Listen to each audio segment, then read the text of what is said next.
Hello everyone. This is your friend from Naruto Audio Fanfics, and we are back once again with a brand new fanfic.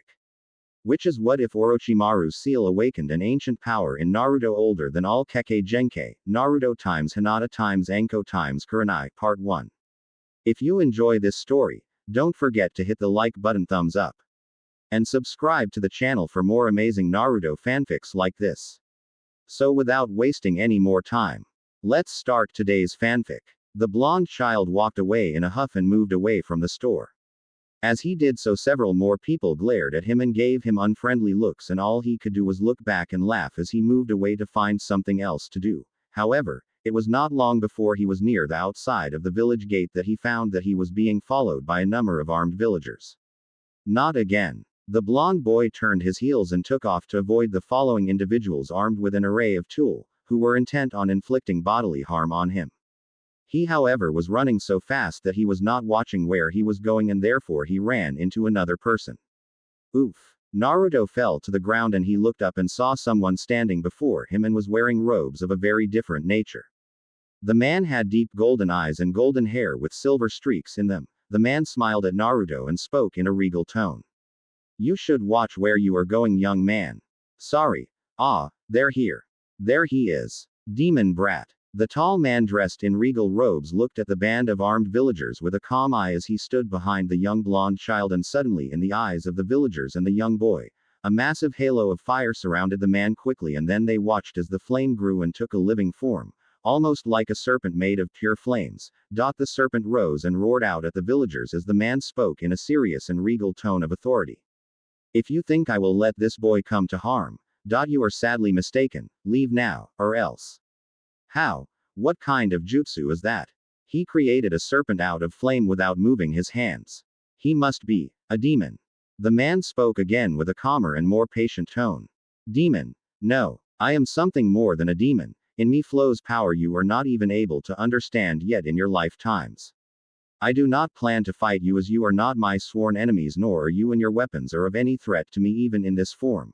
But I have stated that you will not harm this boy while I am around. Now be gone." The villagers began to back away and soon took off to a run, and blonde boy looked at his savior with shocked and amazed eyes. The man's face softened considerably and the serpent of flame faded from sight, and the young boy looked at the man and finally spoke in a very odd tone. Who are you?" "Me. I am Valen. And you are?" My name is Naruto. Naruto Uzumaki. How did you do that? You didn't use any hand seals at all." Valen looked at the young man with a curious expression and spoke in a very cultured fashion. "What do you mean by hand seals, young man? A ninja is supposed to use hand seals to make a jutsu work. That's what I learned back in the academy. Is that some kind of jutsu that does not use hand seals?" "Ah, hand seals. You mean mystical gestures in my tongue. No, young man, what you have witnessed is a technique that uses no hand seals, if you will." "Cool. Can you teach me that technique?" Valen grinned and replied. "I wish I could, young Naruto. But I am afraid that now is not the best of times for such an action." "Ah, please." Naruto did his most cute gesture of pleading, earning a chuckle from the man in robes. However, that changed when the man became serious and stepped in front of the boy as a band of strange individuals dressed in black, wearing armor and carrying swords came on the scene. The strangely garbed people surrounded Naruto and Valen as the villagers came back. No doubt they had called these people to try and deal with Valen. Another band of the strangely garbed men came, and with them was a man who was dressed in regal robes and wore a strange hat on his head with an odd symbol. As the new person of authority appeared, several of the Anbu stood to bar the way of the villagers. Naruto quickly recognized the man before him in the regal robes. Old man. The old man was Hiruzen Sarutobi, the third Hokage of the village of Konoha and the current leader after the death of the previous leader of the village. He had been the one who cared and protected Naruto when he was young, and it was he who placed down the law concerning an ancient truth that had long been hidden from the young man in question. Hiruzen then spoke to the stranger. "Who are you?" "I am Valen. And from what I can see and sense, you are the leader of this village, am I correct?" "Yes, my name is Hiruzen Sarutobi, and I am the Hokage of Konoha. Why are you here?" "I came here merely to rest and move on in my journey when I saw this boy being chased by a band of the villagers, and they were armed with some weapons. I naturally stepped in as I will not allow any harm to come to a child for whatever reason. I see. It seems that I am in your debt. So it seems. The Hokage looked at Naruto, who was looking at both him and Valen, and he looked back at the stranger. There was something odd about this person before him. There was power, great power that dwarfed his in a good number of ways, and it seemed that the power itself was controlled in a fashion that was unnerving. The elderly Hokage knew that despite his seeming calm, this stranger possessed enough power to rival most if not all ninja at the moment. He had to tread carefully here, and he knew it. I wish to talk to you. Come with me to the tower. Valen considered it and nodded. Very well. I accept your invitation. But what of the boy Naruto? Naruto then spoke out as he saw that this was a chance to finally be in the tower without having to deal with the villagers giving him trouble at the moment. I'll go with Valen, old man. Later. These are very interesting food items. I have never tasted these before. Sarutobi, what are they called? The Hokage looked at Valen as the stranger was currently eating some fish balls at the moment. Valen was amazingly cooperative with him and the Anbu that escorted him. When they had entered the village, the villagers who tried to harm Naruto stayed away from the tall stranger, who apparently was more concerned with the boy's safety than his own, as he gave them a calm but very serious glare that radiated power and strength that made Sarutobi know that this stranger was more than capable in the art of war. Fish balls. They are fish meat that have been specially made into balls. I see. Now I must know some things about this young man that I have rescued. From what I have seen, a number of the village's residents have ill intentions towards Naruto. Why is that the case? That is a very long story. And I have made a law that forbids any mention of it. Does it have anything to do with the evil power I sensed in the boy? The Hokage looked at the stranger, who was calmly eating the fish balls but had a very serious stare, and the Hokage could tell that the man was gently asking for answers to his questions. Normally he would never speak of the past, but this man wielded a power that he had never seen before, and that was saying something for the former genius shinobi known as the Professor. It was years ago. The demon beast known as the Kyuubi attacked Konoha. It was a powerful creature. With a single blow of its tail, forests were destroyed, tsunamis would occur and mountains crushed. Many ninja of this village gave their lives to stop its rampage, and the fourth Hokage, who was my replacement after I retired years ago, gave his life to seal the demon away in a boy. That boy being Naruto, I take it. That is correct. The Yondaime hoped that Naruto would be seen as a hero before he died, the one who would bind the Kyuubi and keep the demon away from all life. But the villagers see him as a demon child. When I took up the office of Hokage once more, I made an edict to prevent anyone from ever speaking of it to others, even their children, but I fear that it will not be enough. As they look at Naruto with angry, hateful, and spiteful eyes, their children will look at him the same way. But what choice did I have? It was either that or they would harm him. It doesn't seem to work as well as you might think, however. Sarutobi nodded at that. The incident that Valen told him was but one of few open attacks on the boy by people too thick-headed with their desire to harm the child. But thankfully the Anbu he had assigned to keep watch over Naruto have done their best to keep him from harm. This day's incident was due to bad luck, and no amount of planning could change that. I know. That is why I worry at times. Iruka does his best to help Naruto live a normal life. But I feel that it will be an uphill battle for Naruto to be accepted as one of the village's people and as a ninja. Who? Iruka Yumino. He is one of the Chunin instructors in our academy, and he is the one who acts as Naruto's father figure. Naruto might prank Iruka at times like everyone else, but he is the one who helps Naruto whenever they are not in the academy grounds. He sounds like a good man. Sarutobi nodded at that. He is. Iruka's parents were killed by the Kyuubi when it attacked, but he treats Naruto like a little brother, and Naruto sees him as a father figure. Despite their bickering, the two of them love ramen just as much. Because he was an orphan like Naruto, Iruka used to have the same lonely life, and because he knows and understands Naruto's life, he cares for him a great deal, despite the past. That is something I know greatly to be true.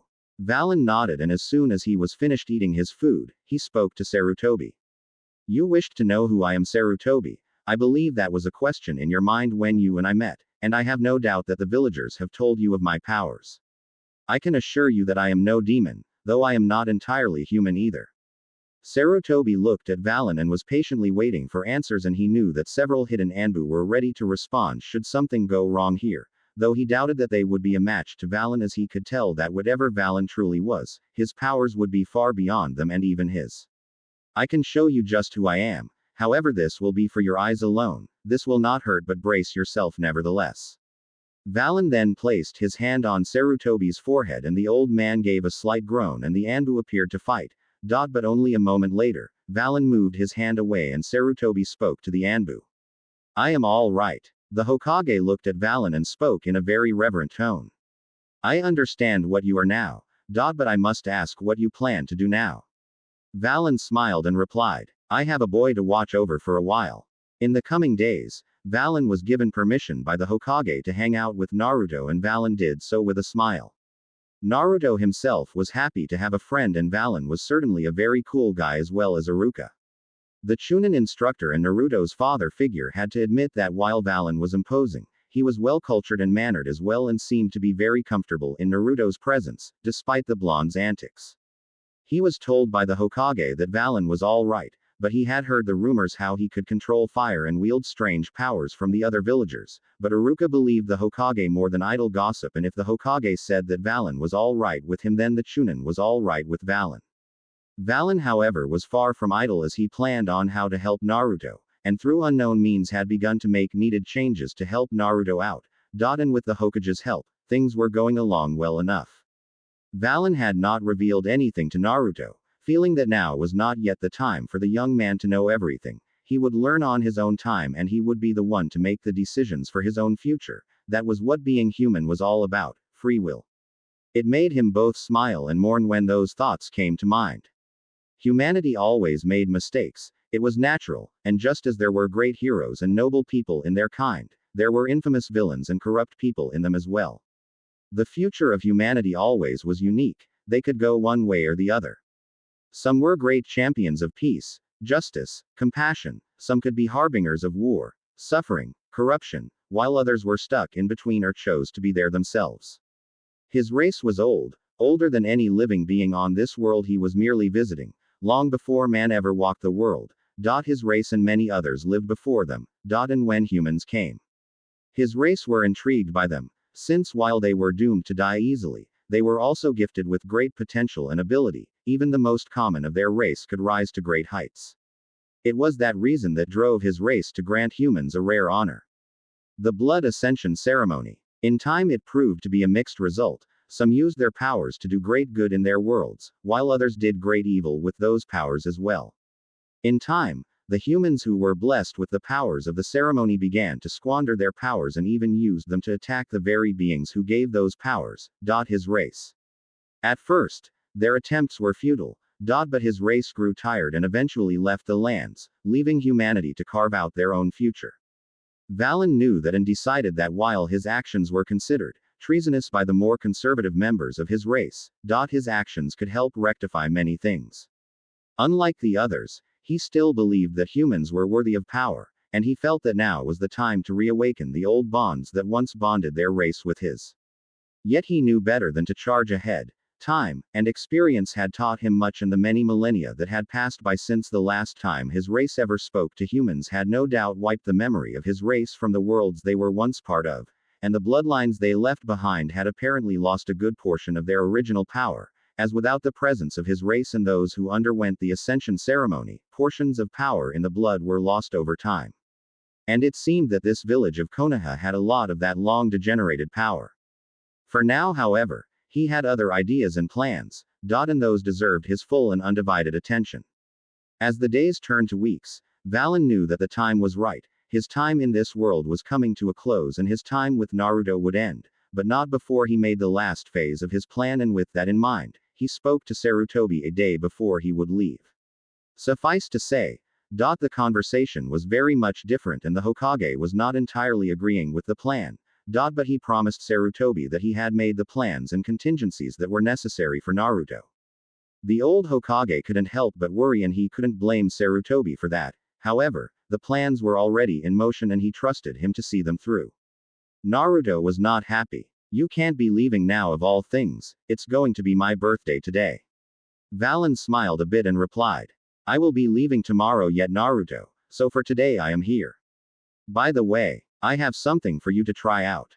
Naruto looked at Val and handed him a big strange-looking cup, and it was filled with deep red liquid, and it seemed to glow somewhat as well. Something about it seemed to make him feel a bit worried, but he pushed those feelings aside and looked at Valen, who smiled a bit. Valen was among the few to come to his private birthday, as well as Iruka, Tsuki and Ayame.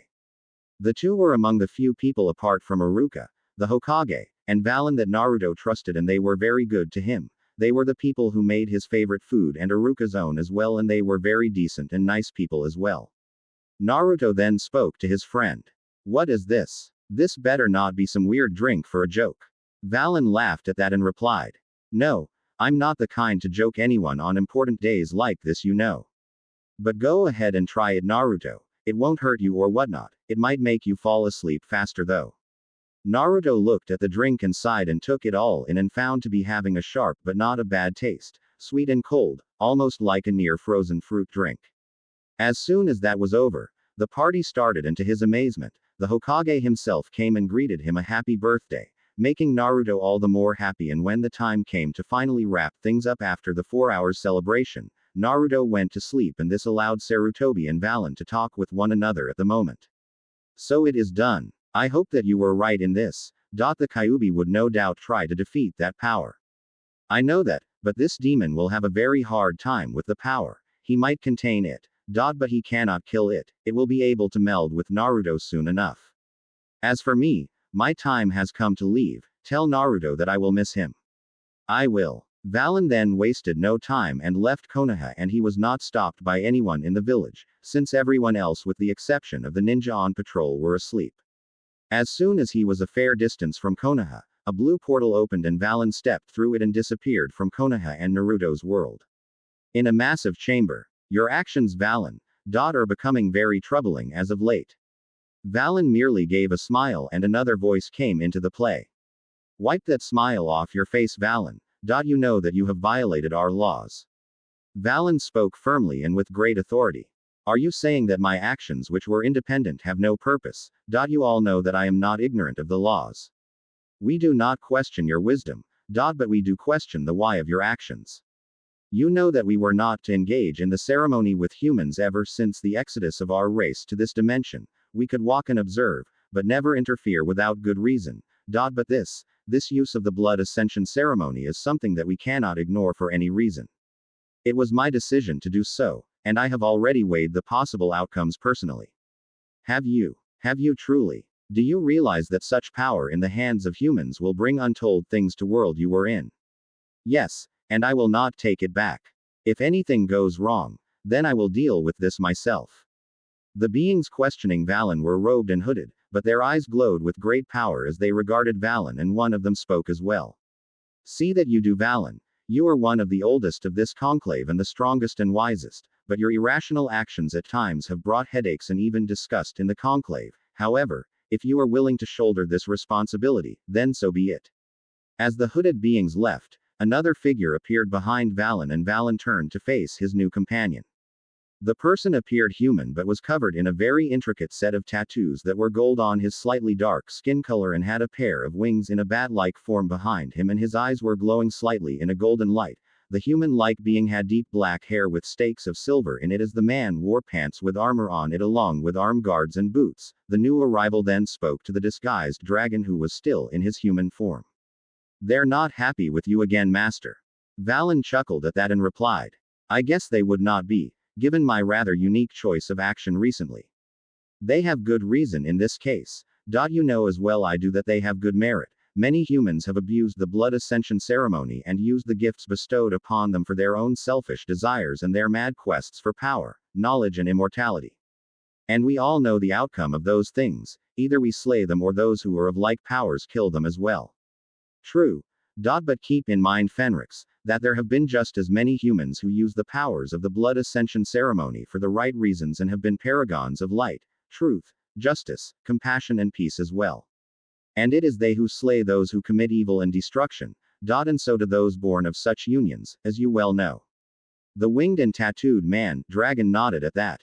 I do not question that, master. But there are few of them left in the worlds where we once resided in. There are too few humans like them in this day and age now.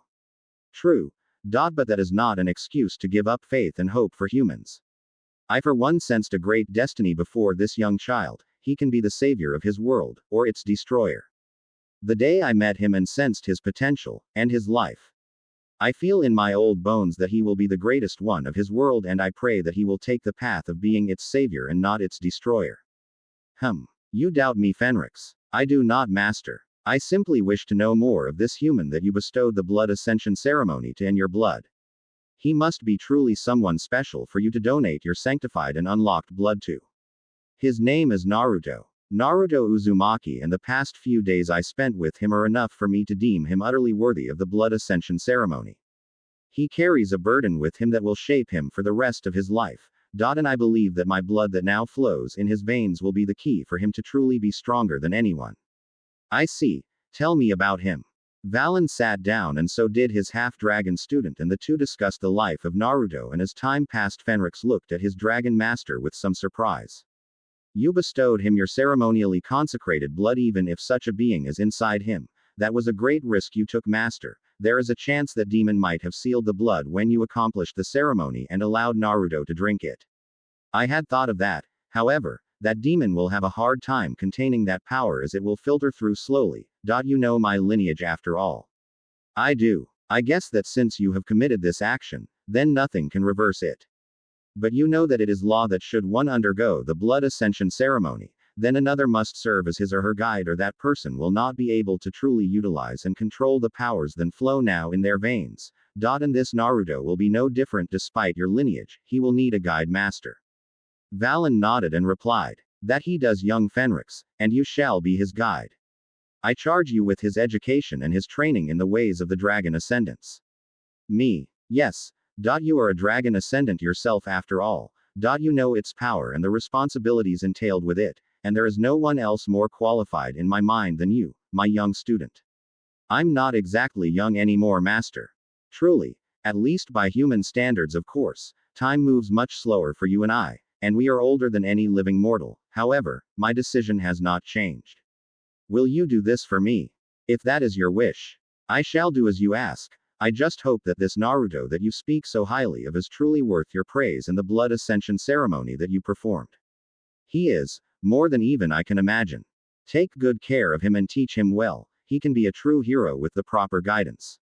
With that discussion over, Valen watched as Fenrix made his way to the portal that led to Naruto's world. Back in Konoha, Naruto continued with his life in the village and hoped that his guardian would come back soon despite his word that they might not meet again. It was saddening to the young man that his foreign friend was no longer about, but he was happy to have met him and he smiled as he headed on back to the academy.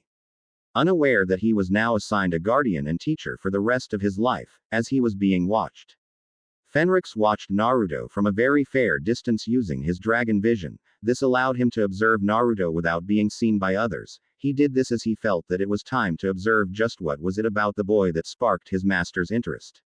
Open your eyes, Naruto. Naruto opened his eyes and was surprised to see that Iruka's forehead protector was gone, and it was then that Iruka told him the words he had longed to hear ever since he had been in the academy. You've graduated, Naruto. You are a genin now. Iruka-sensei. So the boy knows his burden now, but was not driven to anger by it. And he has managed to fight the one who is like family to him. Good.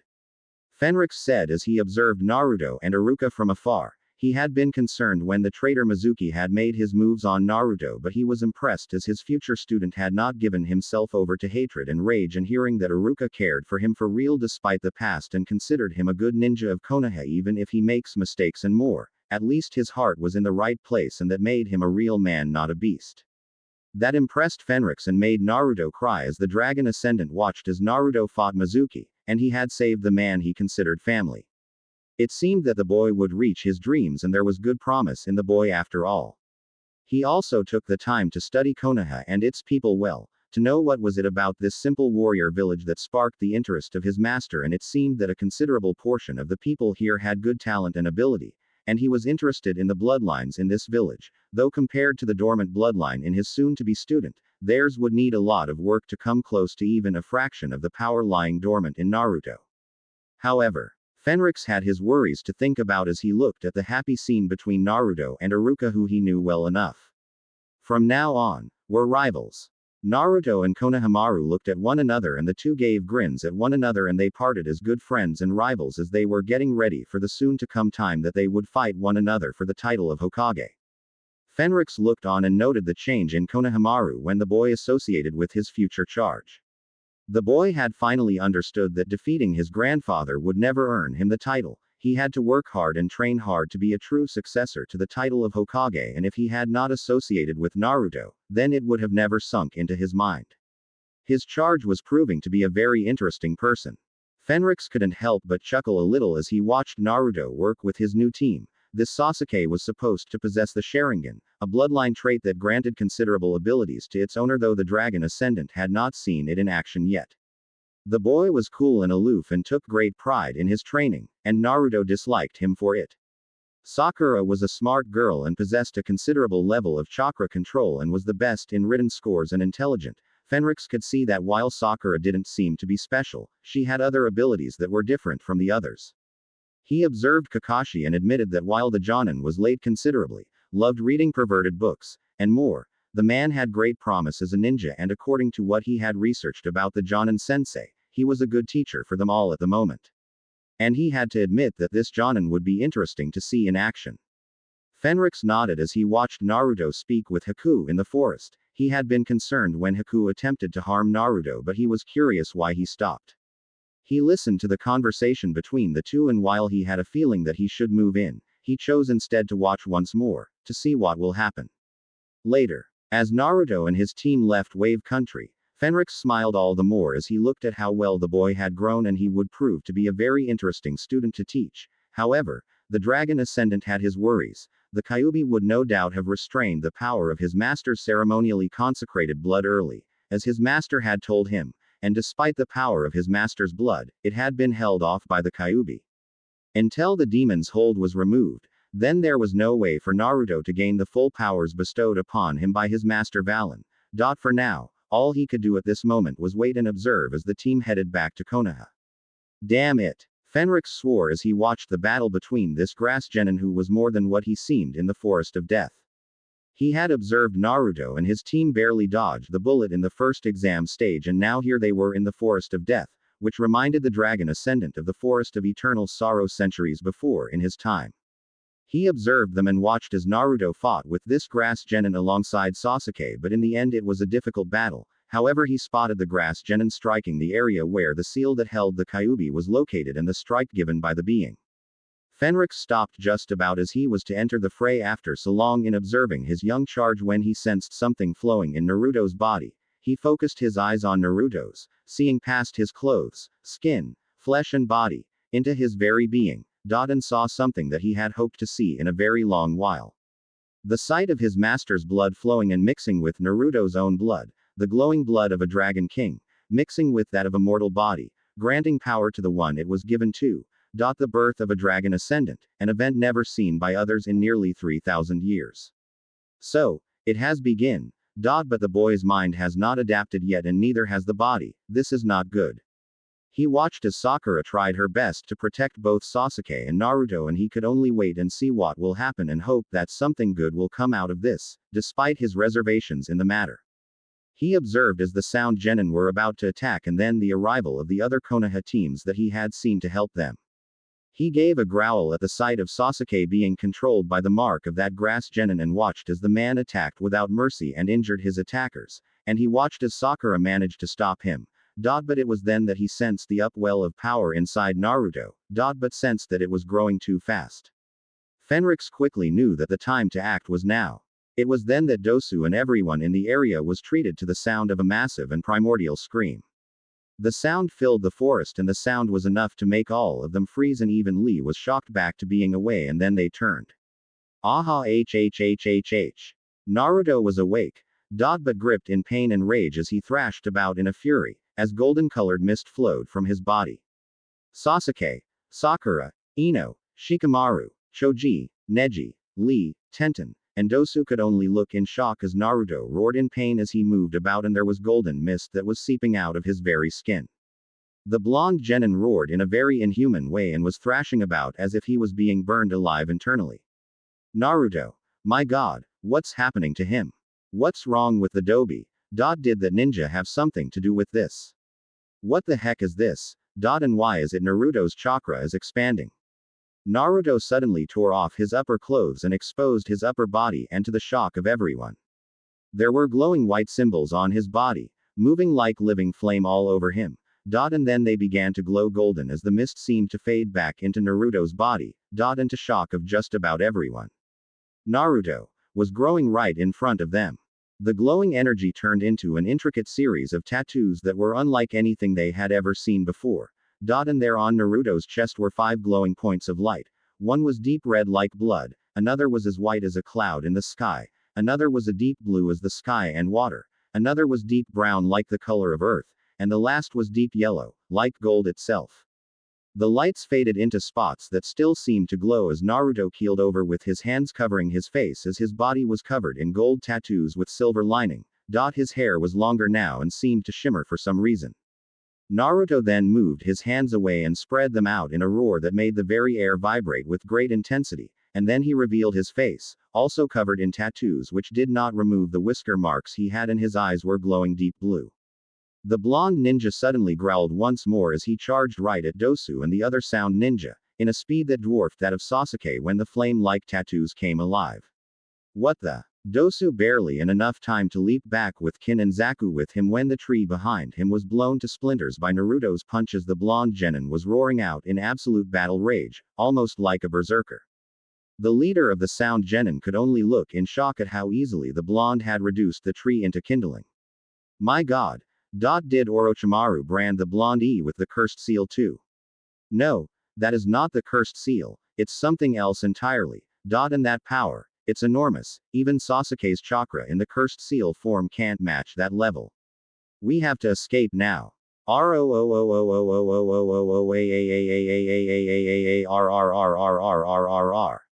Naruto leapt out at Dosu and lashed out with a powerful wave of pure destructive chakra that the ninja barely evaded as it reduced a nearby tree and a boulder into nothing.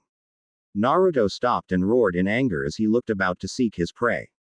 The other ninja were shocked by this change in Naruto and tried to stay away. Sakura stepped forward and spoke carefully. Naruto, what's wrong with you? Ino, who had fully recovered from the technique she used on the sound genin Kin, was shocked that Sakura was actually trying to talk to Naruto, who was somehow in a feral rage. She got up and shouted. Forehead girl, what are you doing? Get away from there. Naruto turned and his glowing gaze was aimed right at Sakura, who stopped as she was paralyzed with fear as something in Naruto's glowing gaze was primal and deadly. The blonde ninja opened his mouth and out came silver mist from his mouth, and he clenched his fists and was about to move. Sakura barely had time to react when Naruto was now right in front of her in a heartbeat. She had barely moved an inch, and despite being nearly 20 feet from her, Naruto closed the gap instantaneously. My god, he moved so fast I didn't even see it. However, Naruto didn't attack Sakura at first, merely gazed at her and then raised his right hand and his clawed fingers touched Sakura's cheek for a moment, and he growled softly, making the others tense up even more. Somehow, Naruto was not attacking Sakura, but that could all change. It was then that a voice was heard. Naruto. Naruto and the others turned to see a robed and hooded man appear. The man was taller than any of them, almost the same height as Kakashi himself. The man removed his hood and robes and showed that he was wearing pants, armored boots, and forearm guards as well as a simple shirt. The man suddenly growled in a way that resembled Naruto, and to the shock of the ninjas present, the man's body was suddenly covered in the same gold and silver mist, and in a moment, he too had the same tattoos as Naruto did, though in a different pattern than the ones Naruto had. The new arrival had his own eyes glow the same way Naruto's did, but his gaze was deep green. Naruto roared out and charged, and the man did likewise, and both began to attack one another. Their punches connected and unleashed a powerful shockwave that knocked the ninja down to the ground with sheer force as the wind seemed to explode from the blows the two unleashed on each other. Sasuke shook his head and looked on with shock evident on his face. How can that Dobi's blow become that powerful? Sakura was greatly concerned as she looked to see the two facing each other off in combat. Questions were everywhere in her mind, but two were the most serious questions that were in her mind as she witnessed what was going on before her. What's going on? Who is that guy? The two traded punches and kicks at one another, and the sounds of the impact were enough to make everyone hearing it wince, as it sounded very painful. But the two continued to throw attacks at one another at the moment. The ninja watched as Naruto's punch was evaded and a nearby boulder was shattered and reduced to powder in a heartbeat as the two warriors charged at one another. Naruto was totally focused on the new arrival, and this allowed them to all hide. Neji deactivated his Byakugan as he was nearly blinded by the massive bonfire of power that flooded Naruto's veins and chakra pathways. That power was incredible. He didn't have that kind of power when he was in the Chunin exam's first stage. What is going on here? The two traded blow after blow, and the area before them was now a ruined battleground, as if two titanic forces had clashed here and tore up the lands before them in a violent and brutal fashion. However, the new stranger fought with a precision and focus that showed that despite Naruto's power, he was not just equal to Naruto, but more than a match in power and also more skilled. However, the warrior had other ideas. This is not going to end well. I might have gained his full attention, but his power is still too wild. That demon must have heavily sealed the blood of my master greatly, allowing it to grow without adapting to his body properly. At this stage he will not be able to fully control it. I must restrain him and suppress his powers quickly before he ends up ripping this entire forest apart and attack anyone close to him, including his friends. The warrior dodged Naruto's next barrage of kick and quickly leaned backward as Naruto racked the air with his claws, and it was then that the stranger took out a pair of forearm guards and clamped them on Naruto's arms. Instantly the forearm guards glowed and latched on Naruto, and Naruto roared out in surprise and back away, and to the amazement of the others, they all saw the tattoos on Naruto glow once more and rapidly fade away and retract back into Naruto's body. Naruto thrashed about and still roared and growled until he suddenly stopped and turned, allowing them to see that his eyes were back to their normal form. And then Naruto collapsed, falling unconscious and snoring once more. Thank goodness I made it in time. Sakura directed her attention to the new arrival who fought with Naruto, and have the same tattoos as Naruto did. She knew that somehow, this person or whatever he was had been able to restrain Naruto and bring her teammate back to normal was not a threat. If he was, then none of them would be alive at this moment. Without hesitating, the pink-haired ninja stepped out from her hiding place and spoke. Hey, who are you? The person turned, and without effort his tattoos faded and his glowing eyes returned to normal, and he then spoke. My name is Fenrix. It's safe now. You all can come out. Your companion Naruto's been restrained by the bracers and is back to normal. All he needs to do now is rest a bit. The other ninja got out of their hiding places, just as Kiba, Akamaru, Shino, and Hinata arrived on the scene. As they gathered, they looked at the sleeping blonde ninja who a few minutes before was covered in tattoos, unleashing terrifying amounts of pure power, and was now able to devastate the landscape, and then they directed their attention to Fenrix, who kneeled down and checked Naruto's condition with a glowing hand. The blood is now melding with his properly, but the power is still too wild. He will have to keep the bracers on until he adapts properly to his newly awakened bloodline. Sasuke was shocked by this, and so was everyone in the group. Naruto, the class clown, the least skilled ninja of them all, the loudmouth, actually had a bloodline. Sasuke then spoke. Who are you? Fenrix merely observed Naruto and spoke. Like I said, Sasuke Uchiha, my name is Fenrix. How do you know my name? I know a great deal about you, Sasuke, and you as well, Sakura Haruno, along with everyone here at this moment and time. I know that the two of you who have the white eyes are both cousins with the names Hinata Hyuga and Neji Hyuga respectively, and you both are members of the Hyuga clan who have the special trait known as the Byakugan. I know that you, Sasuke, are the user of the Sharingan, and Sakura is the best in term of chakra control in the team that comprises you, her, and Naruto. I also know that the young man with the puppy on his head is Kiba Inuzuka, and the dog's name is Akamaru, and both are members of the Inuzuka family. Famous for their alliance with canine familiars, both of them are in the same team as young Hinata there, and with Shino Aburame, whose clan are known for their unique alliance with the destruction bugs that inhabit their bodies. I am also aware of Neji's team, comprising of Tenten, who is considered to be the best weapons expert in her team, as well as young Rock Lee, who's unable to perform ninjutsu and genjutsu but is a master of taijutsu. I also know that the one who loves to eat is Choji Akamaiki of the Akamaiki clan, who can manipulate their body size easily. The other is Shikamaru Nara, who possesses a very high IQ despite his laziness and is a user of shadow manipulation. And lastly, the blonde lady is Ino Yamanaka, whose family are known for being able to switch minds with their enemies. I know everything about you all. The revelation that he knew all of them and even their bloodline traits made the ninja even more curious as to who he was at this moment. Fenrix, however, pressed on and gave the ninja a very simple smile that denoted that he knew a lot more than he let on. I even know who your respective teachers are as well, and more besides. The ninja were very tense at this as Fenrix looked back at Naruto and it was Sakura who spoke. Are you a spy or something? No. I know these things because I have been observing this village for some time but without any malice or ill will.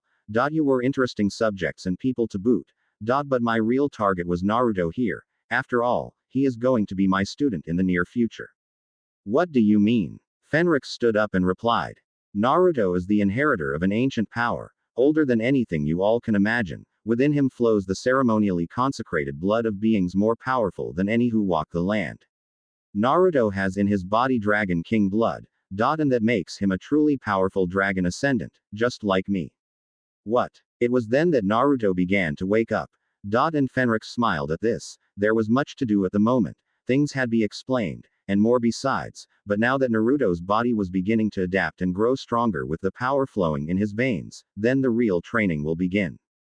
Hiba couldn't help but shake his head a bit as he, Akamaru, Shino, and Hinata moved on to make it to the tower as they already had their own scrolls to enter the place.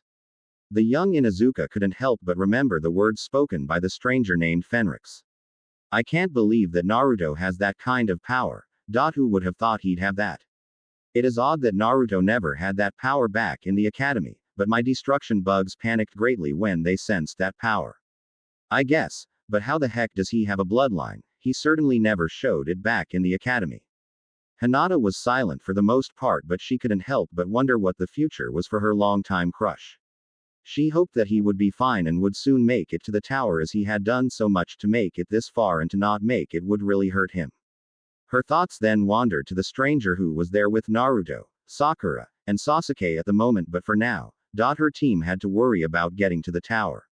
They were not the only ones, as Shikamaru, Ino, and Choji were moving along, as well as the team of Lee, Neji, and Tenten. As they made their way to the tower, they couldn't help but wonder what the future would hold for them as they were getting closer to being Chunin, while they thought of what will happen when they would meet with Naruto and the members of his team. Shikamaru had to admit that he had thought that Naruto's team would be easy to deal with even with Sasuke present. Now he was happy he didn't push through with that idea. Meanwhile, at a clearing, Naruto looked at the ruins that were once his favorite clothes and was not the least bit happy at the moment, and it was understandable as he didn't have any spare clothes to use at the moment and had been given a spare shirt by Fenrix. The young man in question was hauling a pair of massive tigers that appeared to be dead with their necks broken. And the three genin could only watch with some queasiness how the man methodically skinned the dead animals and began to cook the meat. Fenrix looked at the three and spoke. You three can relax for now. You have had a very busy day and you need to get your strength back as much as you can. Naruto couldn't help himself and spoke. Who are you exactly? Fenrix grinned at that and replied.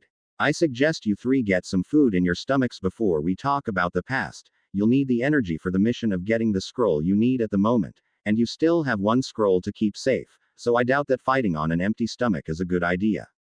The growling stomachs of all three genin convinced them that he was right, and they dug into the cooking meat. And while they were not big fans of eating tiger meat, the food was at least good to the taste buds and worth eating at the moment.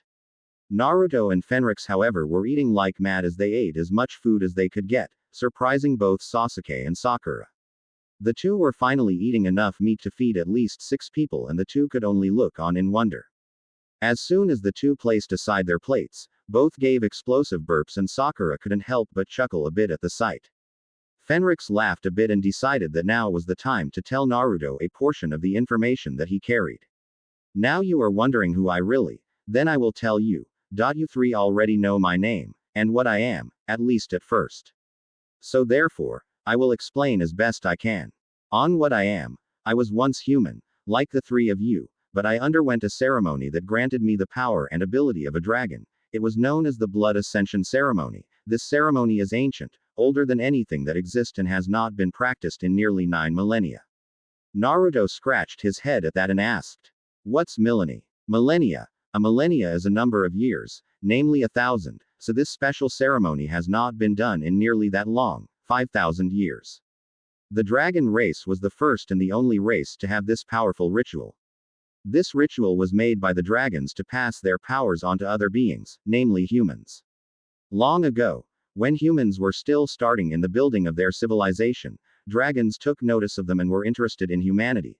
They saw that while humans were a short-lived race, and could die easily, they had great potential and drive, and the dragon race decided to give their powers to humans. These humans became the dragon ascendants like myself.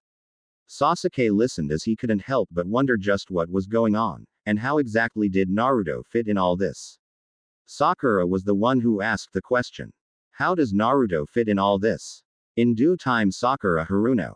The dragon ascendants rose in power and they used their powers in many ways. Some used their powers for the betterment of their people, while others did it for their own desires and for destruction. This made dragons realize that humans were capable of great good and great evil in equal measure. Over the years that passed, the humans who gained the powers of the blood ascension ceremony were able to forge vast civilizations and cultures, but as time passed, later generations of humans believed that they could become even more powerful than the dragon race by killing them and forcing them to give them the secrets of the blood ascension ceremony so they would be truly invincible.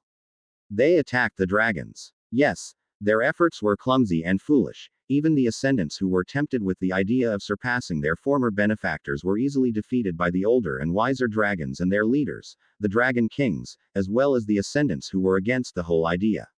However, this signaled to the dragon race that they had to leave humanity to their fates and carve their own future without interference. Thus was the beginning of the dragon race from the world of men, as well as the other races in their charge who were willing to follow them. Even a large number of ascendants decided to leave the world with their dragon benefactors. Sasuke was getting a bit impatient. He wanted to know just how Naruto got a bloodline that he had never heard of before. Just how does Naruto fit in all this? We don't need the history lessons. Fenrix gave a dark glare at Sasuke that was enough to silence the Uchiha as the eyes of the dragon ascendant took their glowing green hue. This made Naruto and Sakura nervous as they had no idea how the situation will turn out.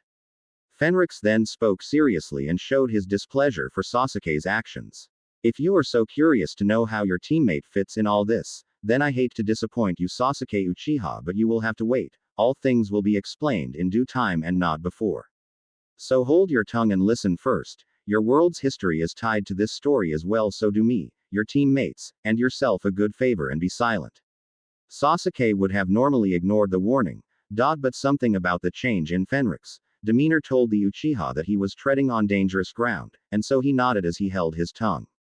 Fenrix relaxed and took a deep breath to relax his own thoughts and continued to speak. The dragon ascendants who were left behind thought that their already existing power was all they needed, but they were partially wrong in that assumption, since while they retained their powers, those powers were not able to be properly unlocked to their full potential after succeeding generations. Over time, the powers they once possessed eventually lost a great deal of its original power and potency, and without the teachings of the dragon race, as well as their knowledge, the powers were either heavily degraded or were eventually left to die and never return into the world of men. Not all the powers however faded and still existed and became bloodline inheritances, in the language of your world as Kekkei Genkai I believe. Sasuke was shocked to hear this and Fenrix spoke to Sasuke directly. Now do you understand what I meant about your world's history being tied to what I was telling about the dragon race and the blood ascension ceremony? Are you saying that? Yes, this world, your world, thousands of years ago was part of the many worlds inhabited by dragons, and they too passed their powers to the humans who lived here. Your ancient ancestors were also dragon ascendants, and like before, attempted to wrestle the power away from the dragon race, forcing their benefactors to leave.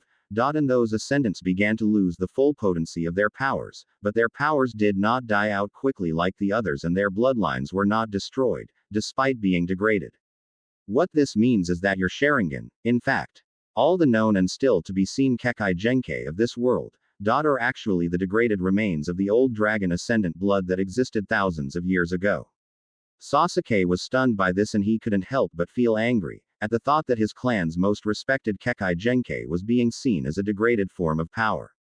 His people had become legends with the Sharingan, and he would not allow that fact to be downplayed by this stranger. You're calling the Sharingan of my clan to be nothing but a watered down and weak power. Fenrix was not intimidated by Sasuke's words and replied. I am not insulting it. I am merely stating what I know and what I have learned. You're lying. Why would I lie? What would I possibly gain by it? And do not think to attack me out of revenge or anger, Sasuke. I might not look like it, but what you have witnessed before is merely a tiny fraction of my true power. I am already 1,500 years old by human standards and years, and I am far more powerful and skilled than Naruto despite his status as a dragon ascendant like me. I have more power and ability than you could ever hope to accomplish in your lifetime, so if you decide to fight me, know that I can easily crush you like an annoying insect, so I suggest you calm down and keep in mind that I have no interest in you as an enemy for that matter. So don't waste either my time or yours, for both our sakes. Naruto was getting even more confused. Wait a minute here. When did I ever become a dragon ascendant? I don't recall ever taking part in this ceremony or even meeting a dragon, so how the heck can I be an ascendant? Sakura nodded at that as she wanted to know even more on this mystery. I have to agree with Naruto. If what you said was true, then there have been no dragons in our world for nearly 10,000 years. And if the blood ascension ceremony has not been done for that long, how could Naruto become an ascendant if there are no dragons in our world and they are the only ones who can make the ceremony work? Fenrix smiled. Finally, you are asking the right questions. Tell me something, Naruto. Have you ever met a man by the name of Valen in your younger years? Naruto thought back as the name was very familiar to him, and as he thought hard, it was not long before he recalled the foreigner who had become his friend for a number of months before he had left on his birthday all those years ago. Yeah, I remember someone with that name. He was so cool. I remember him scarring a number of villagers with that cool fire serpent jutsu that used no hand seals. It was awesome. I asked him to teach it to me, but he said he couldn't. Do you know him? Fenrix nodded. Yes, I do. Valen was my master, and a dragon king. One of the 5 rulers of the dragon race. No one was more shocked than Naruto himself. No way. Valen was a dragon. But he didn't look the least like a dragon.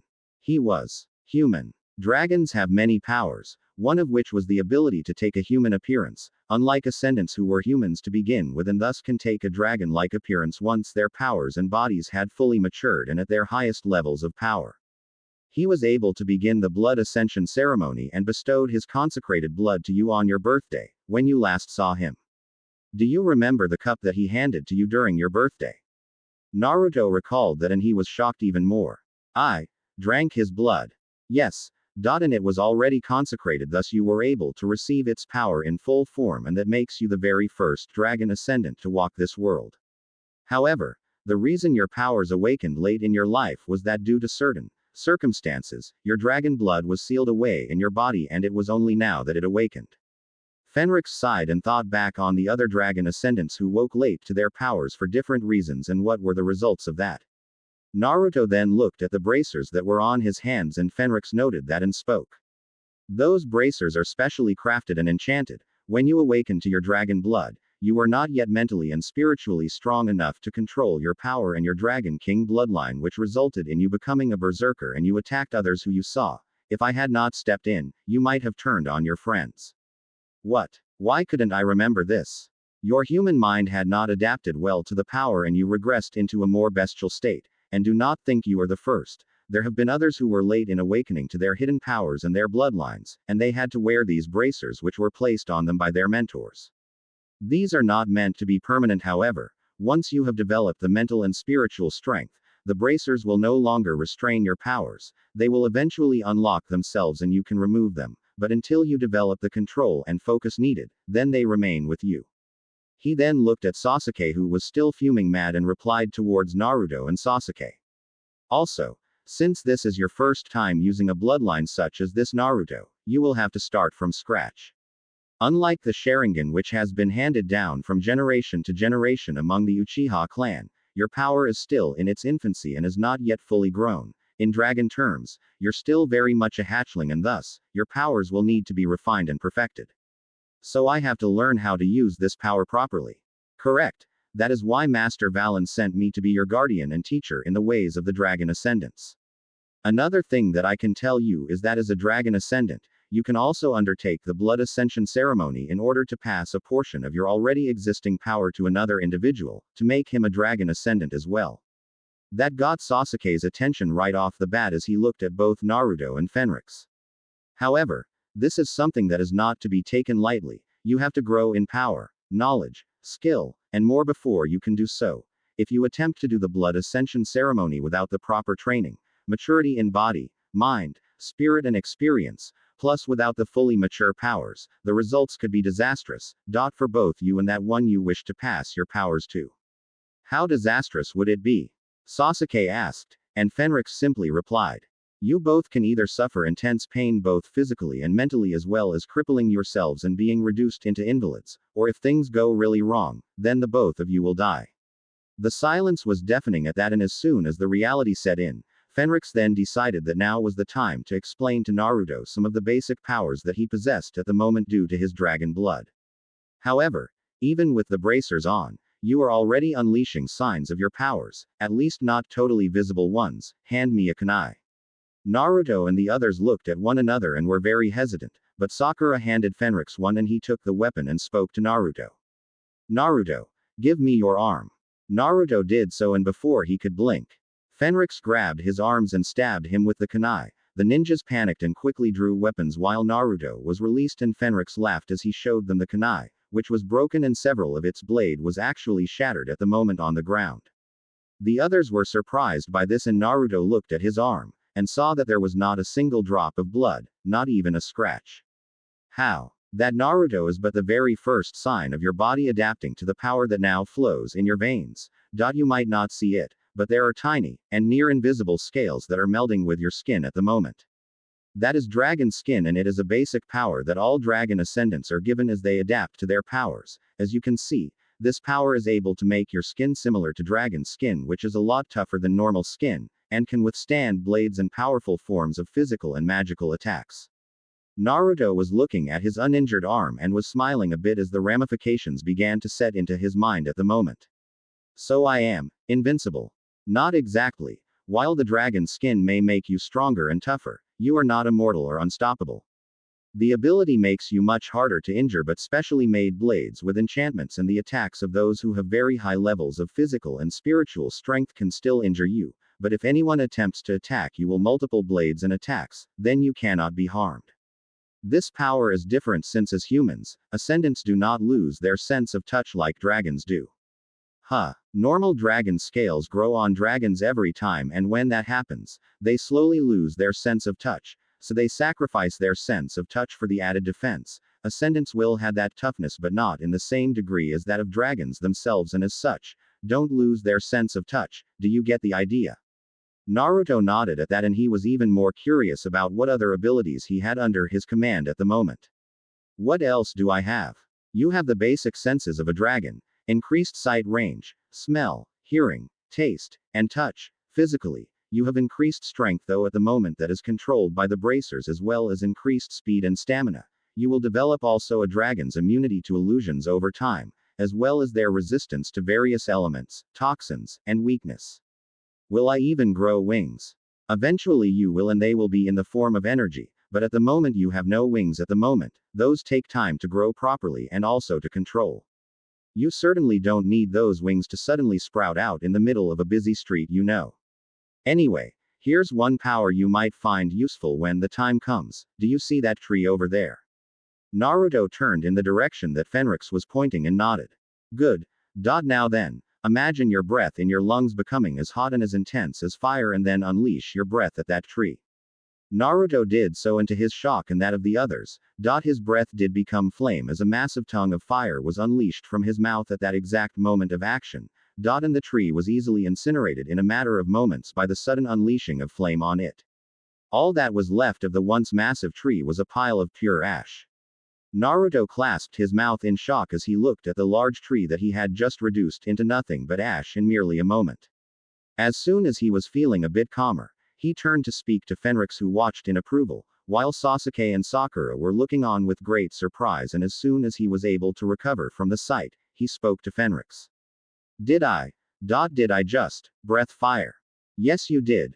Fire breathing is very normal for dragons and it's child's play for ascendants. And unlike the fire-based jutsus done by ninja, what you did is a very basic and simplistic technique, and as you can see, it does not rely on hand seals. There are other breath techniques that you can use, but those will come in time. For now, however, I suggest we get moving. This cooking fire will no doubt attract all manner of predators and other ninja, and while we can handle them well enough, now is not the time, and you three need to find another team to get their scroll, am I correct? As they moved out, Kabuto made his appearance, and while the genin who had taken the exam 7 times was surprised to meet the Dragon Ascendant, he couldn't do much at the moment as Fenrix had no intention of leaving his charge alone for the time being. However, Fenrix did not trust Kabuto despite his pilot demeanor and manners, as he could tell due to his long years of experience. This seemingly kind person had a much darker personality and had an ulterior motive. He watched as Kabuto observed both Sasuke and Naruto, and that was the thing that made the Ascendant very wary at the moment.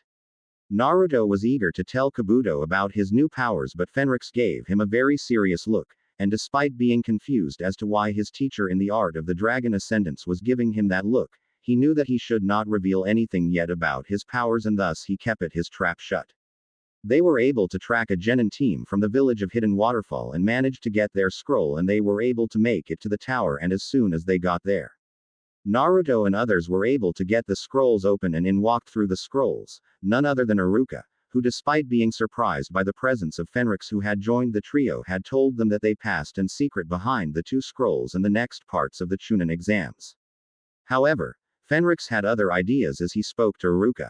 I need to speak to the Hokage if at all possible. Why do you want to see the Hokage? And who are you? Tell him that Valen's old student is here to see him. Iruka remembered Valen very easily and could see that this man had the same level of manners as Naruto's old foreign friend had at the moment. However, like before, he couldn't help but feel that this guy had a hidden power, the same way Valen did, but if he was Valen's student, then he was all right in his book. It did not take long for the Hokage to arrive, and Fenrix bowed before him and spoke. Greetings, Hiruzen Sarutobi. You are exactly as my master Valen described.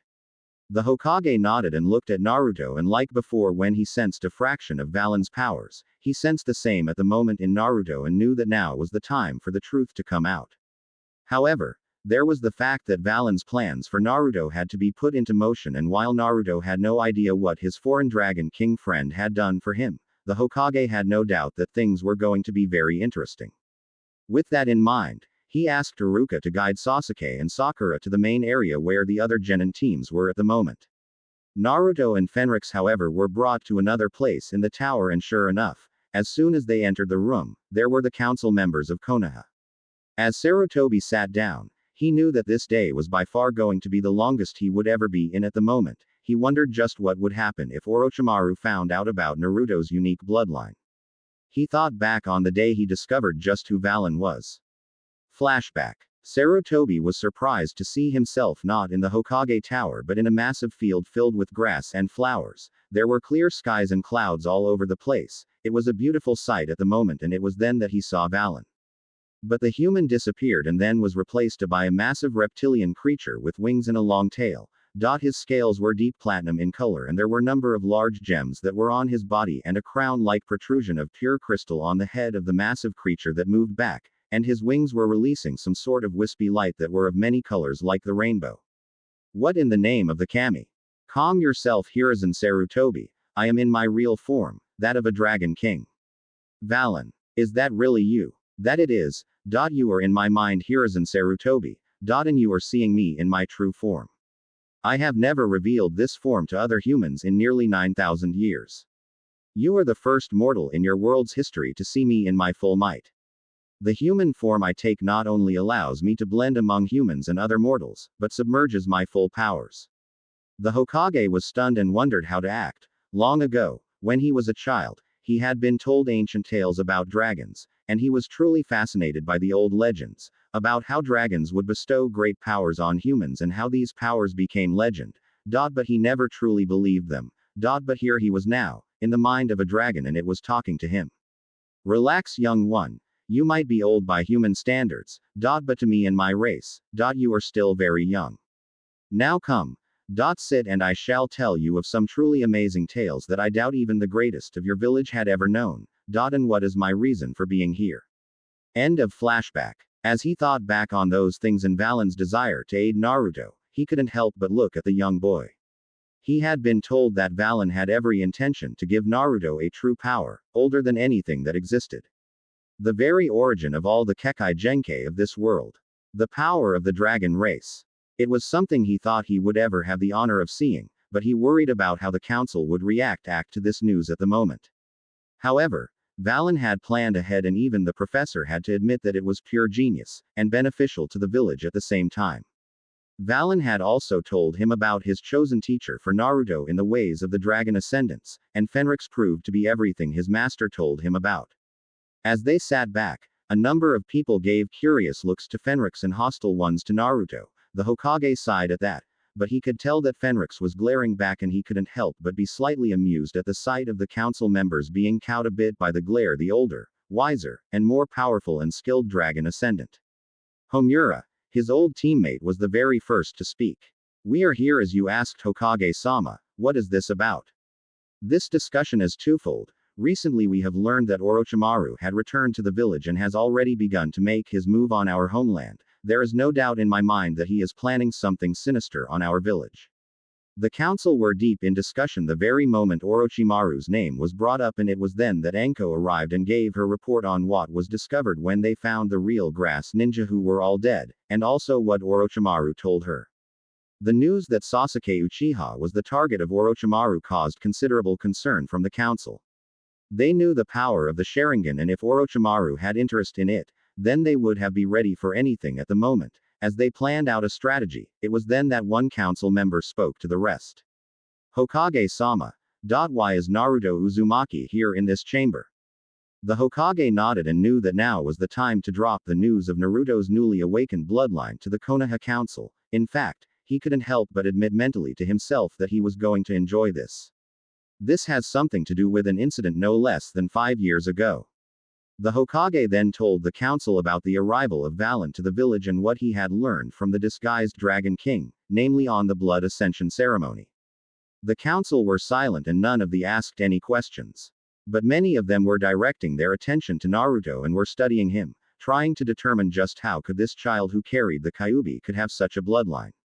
As soon as Sarutobi was done, he spoke to Fenrix as he had been told by Valen that since his student was the same as Naruto but older, more experienced, and wiser, he would know far more, and he would truly give the council a lot to think about at the moment.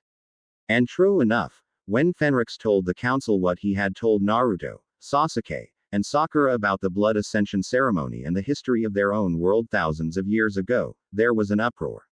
The council members were looking at Naruto incredulously and were talking back and forth. This knowledge shocked the very council to their knees, and it had taken a few minutes for the knowledge to sink in and take hold of the people. To think that this kid had a Kekkei Genkai that was the progenitor of all the known Kekkei Genkai, was in one word, astonishing. Sarutobi took this all in stride and then removed a special document that he had made and waited to put into action for nearly 5 long years. This was going to elevate Naruto to a whole new level, befitting the powers he had now been awakened to. I have been planning to deal with this for some time, and therefore, considering that Naruto is the sole owner of this Kekkei Genkai and is a citizen of the village of Konoha, it is by law that as a user of a Kekkei Genkai, Naruto is to become the head of his own clan, that will take his last name. As of today, Naruto Uzumaki is now head of the Uzumaki clan. Naruto was stunned by this as well as overjoyed. In just one day, he had gone from a simple genin with a dark secret to the head of his own clan and wielding a Kekkei Genkai that was now recognized as the progenitor of all the Kekkei Genkai in existence. Homura and Kaharu were very much in shock as well as just about everyone in the council, and it took a few minutes for Homura to speak. "We need proof to see if this is all true." Fenrix nodded and replied, "Fair enough." As the council was ended with Naruto swearing not to reveal anything to his team and also to prepare for the soon-to-come announcement of his being head of his own clan. Fenrix and Naruto went back to the other genin, with the Hokage planning to speak to Kakashi in secret soon about all that was happening in the shadows. Fenrix then spoke to him in secret. "Naruto, I will allow you to use your powers in this fight. Once you start the fight you will be part of. Summon your Dragon King blood, and when you feel its powers come, say the words, Dragon King blood, release, and think of an elemental form." "How will that work?" "You'll see." As Naruto arrived, the others were surprised that he finally arrived, and the Hokage then told them the true purpose of the exams and what was about to happen. Sasuke himself was eager to get things going. But apart from wanting to fight both Gaara and even Neji Hyuga, he had developed the desire to fight Naruto himself. He was not going to let this new Kekkei Genkai beat the Uchiha clan's Sharingan despite the fact that Naruto's Kekkei Genkai was supposed to the pure version and much more powerful than the Sharingan and the ancestor of the Sharingan. He would not let the Sharingan, the pride and honor of the Uchiha, be overshadowed by anything, even this Dragon King bloodline. The thought of using the Sharingan to beat Naruto had made the seal react and he held his shoulder in pain once more. Sakura saw that and couldn't help but feel even more concerned by what was happening. She had seen and heard Orochimaru's dire warning and plans to take Sasuke, and she couldn't help but feel even more afraid of what might happen if Orochimaru. She was not the only one, however, in that train of thought. Sarutobi, Ibiki, Kakashi and Anko watched the situation and they each had their own thoughts on the matter. The elderly Hokage wondered if he was making the wrong move, but focused himself on the here and now, since if he tried to do something that could alert his former student of their plans, then things would be in even greater danger. For now, they had to play along that they were just becoming aware of the situation and keep Orochimaru in the dark about their covert plans. He didn't know where Orochimaru was right now, but there was no doubt that he would very well be watching, and he might be in the very same room as they all were. Naruto told them that Orochimaru had sent the Sound Genin as an assassination team for Sasuke, so that would mean that he could be in league with Sound or had manipulated them to fight for him. He didn't have enough data to make a move and it was a very risky game he was playing, but it was the only option they had right now. Anko hoped that the others would see reason and have Sasuke placed in isolation so they could keep the cursed seal under wraps, but she reined in her thoughts and tried to think it over. The council made it clear that even if they were successful in keeping him sealed up, Orochimaru would no doubt act quickly and would kill as many people as he wants to force them to show how he would react to them trying to deny him his gift. She had a feeling that there would be more involved with Orochimaru's return to Konoha. She knew enough about her former sensei that he always had other plans buried in his current ones. Ibiki hated to admit it, but he knew how dangerous Orochimaru was. Even when he was the leader of the Anbu interrogation squad, he was afraid of Orochimaru. Even when he was still a child, the snake-summoning boy with snake-like eyes and pale white skin seemed more monster than human to the battle-hardened special Jonin, and the horrible things that Orochimaru did for the sake of power and knowledge further reinforced his inner fear of Orochimaru. He knew that Orochimaru would not hesitate in any way to get what he wanted, and would any method. Not only was he known as a highly skilled ninja, but also as a master manipulator. He had no doubts in his mind that Orochimaru would have plans to help him as well. Kakashi was told about the cursed seal and heard Anko's words and how he defended the Sasuke and how Anko reacted. He actually understood Anko's anger and how she would look at Sasuke with worry and mistrust. He knew Anko had once been Orochimaru's student years ago when she was young, no doubt around Naruto's own age or younger. She had grown to hate and despise Orochimaru for his evil ways, and while she did have something of a dark streak in her nature, she was not evil in the full sense, and she had learned a number of useful jutsu. Like all others who knew her, he knew about cursed seal that she herself had, and while he told them the truth about Sasuke, he kept in mind that out the other children subjected by Orochimaru to the cursed seal before Sasuke was given that cursed seal, Anko was known to be only among the very few survivors of the cursed seal, as many like her died in great pain from the cursed seal, so she would know how deadly it was. He wondered if he should be ready to make his move, but for now he knew that he had to keep the binding technique ready should the cursed seal become too much. Sakura was about to raise her hand when Sasuke stopped her with a glare and spoke in a tone that demanded answers. "What are you doing, Sakura?" "Sasuke, you have to forfeit the matches for now." "Why the heck should I? Do you think I'm blind to how you're suffering from the effects of the cursed seal? You can barely use either your chakra or your Sharingan without that thing coming to life and injuring you even further. You can't hope to survive any fight with that thing eating you from the inside. Please, I am begging you as a friend and teammate, to please forfeit, not for our sake, but your own." Sasuke, however, didn't listen as he thought back on his oath: be stronger, to gain more power and more ability to finally accomplish his long dream of avenging his clan and killing the one responsible for the murder of all of his family by one of their own, his own.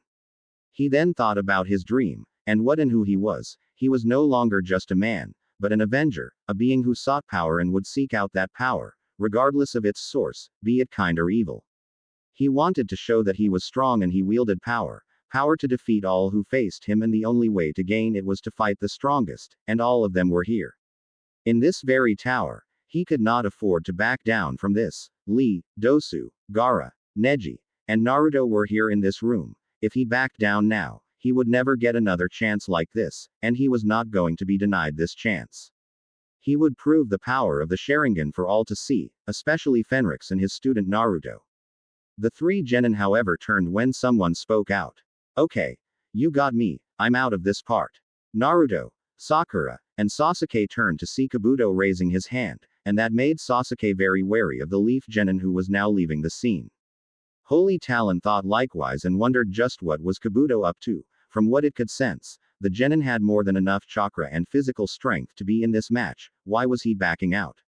Naruto was also curious and spoke. Hey Kabuto-san, why are you leaving? Kabuto turned and smiled a bit and replied.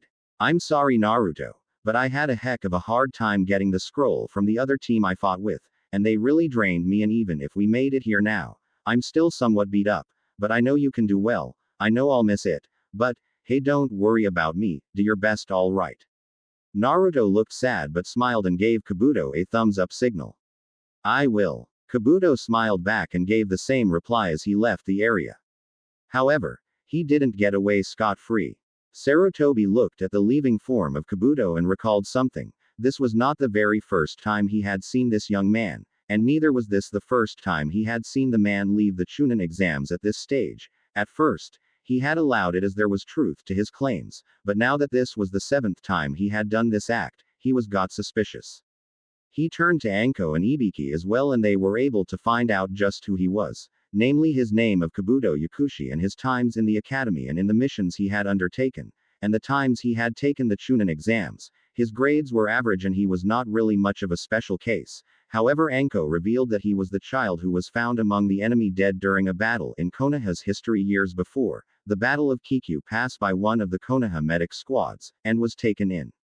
And that boy grew up here, learning medical jutsus, and had a very unremarkable career. That boy was Kabuto himself.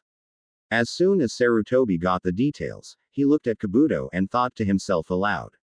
What sort of game is that young man playing with us?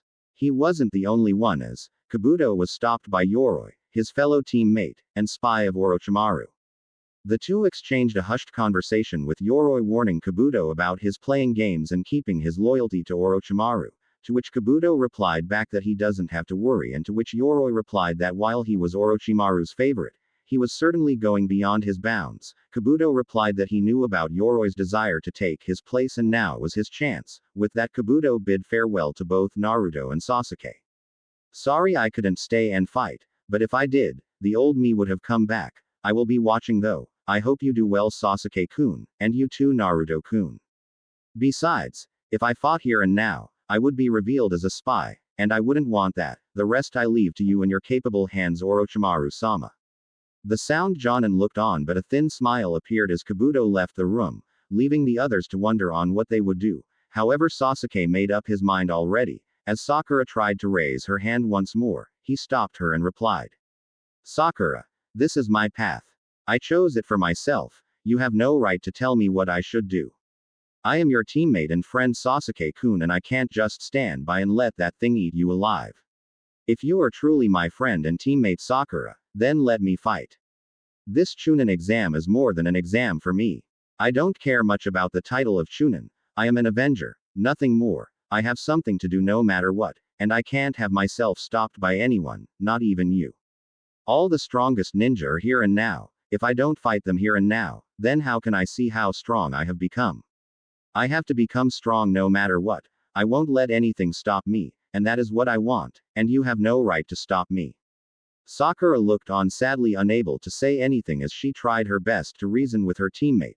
Naruto, however, was far from happy with Sasuke's behavior towards Sakura, and he was not going to let Sasuke's attitude get the better of him.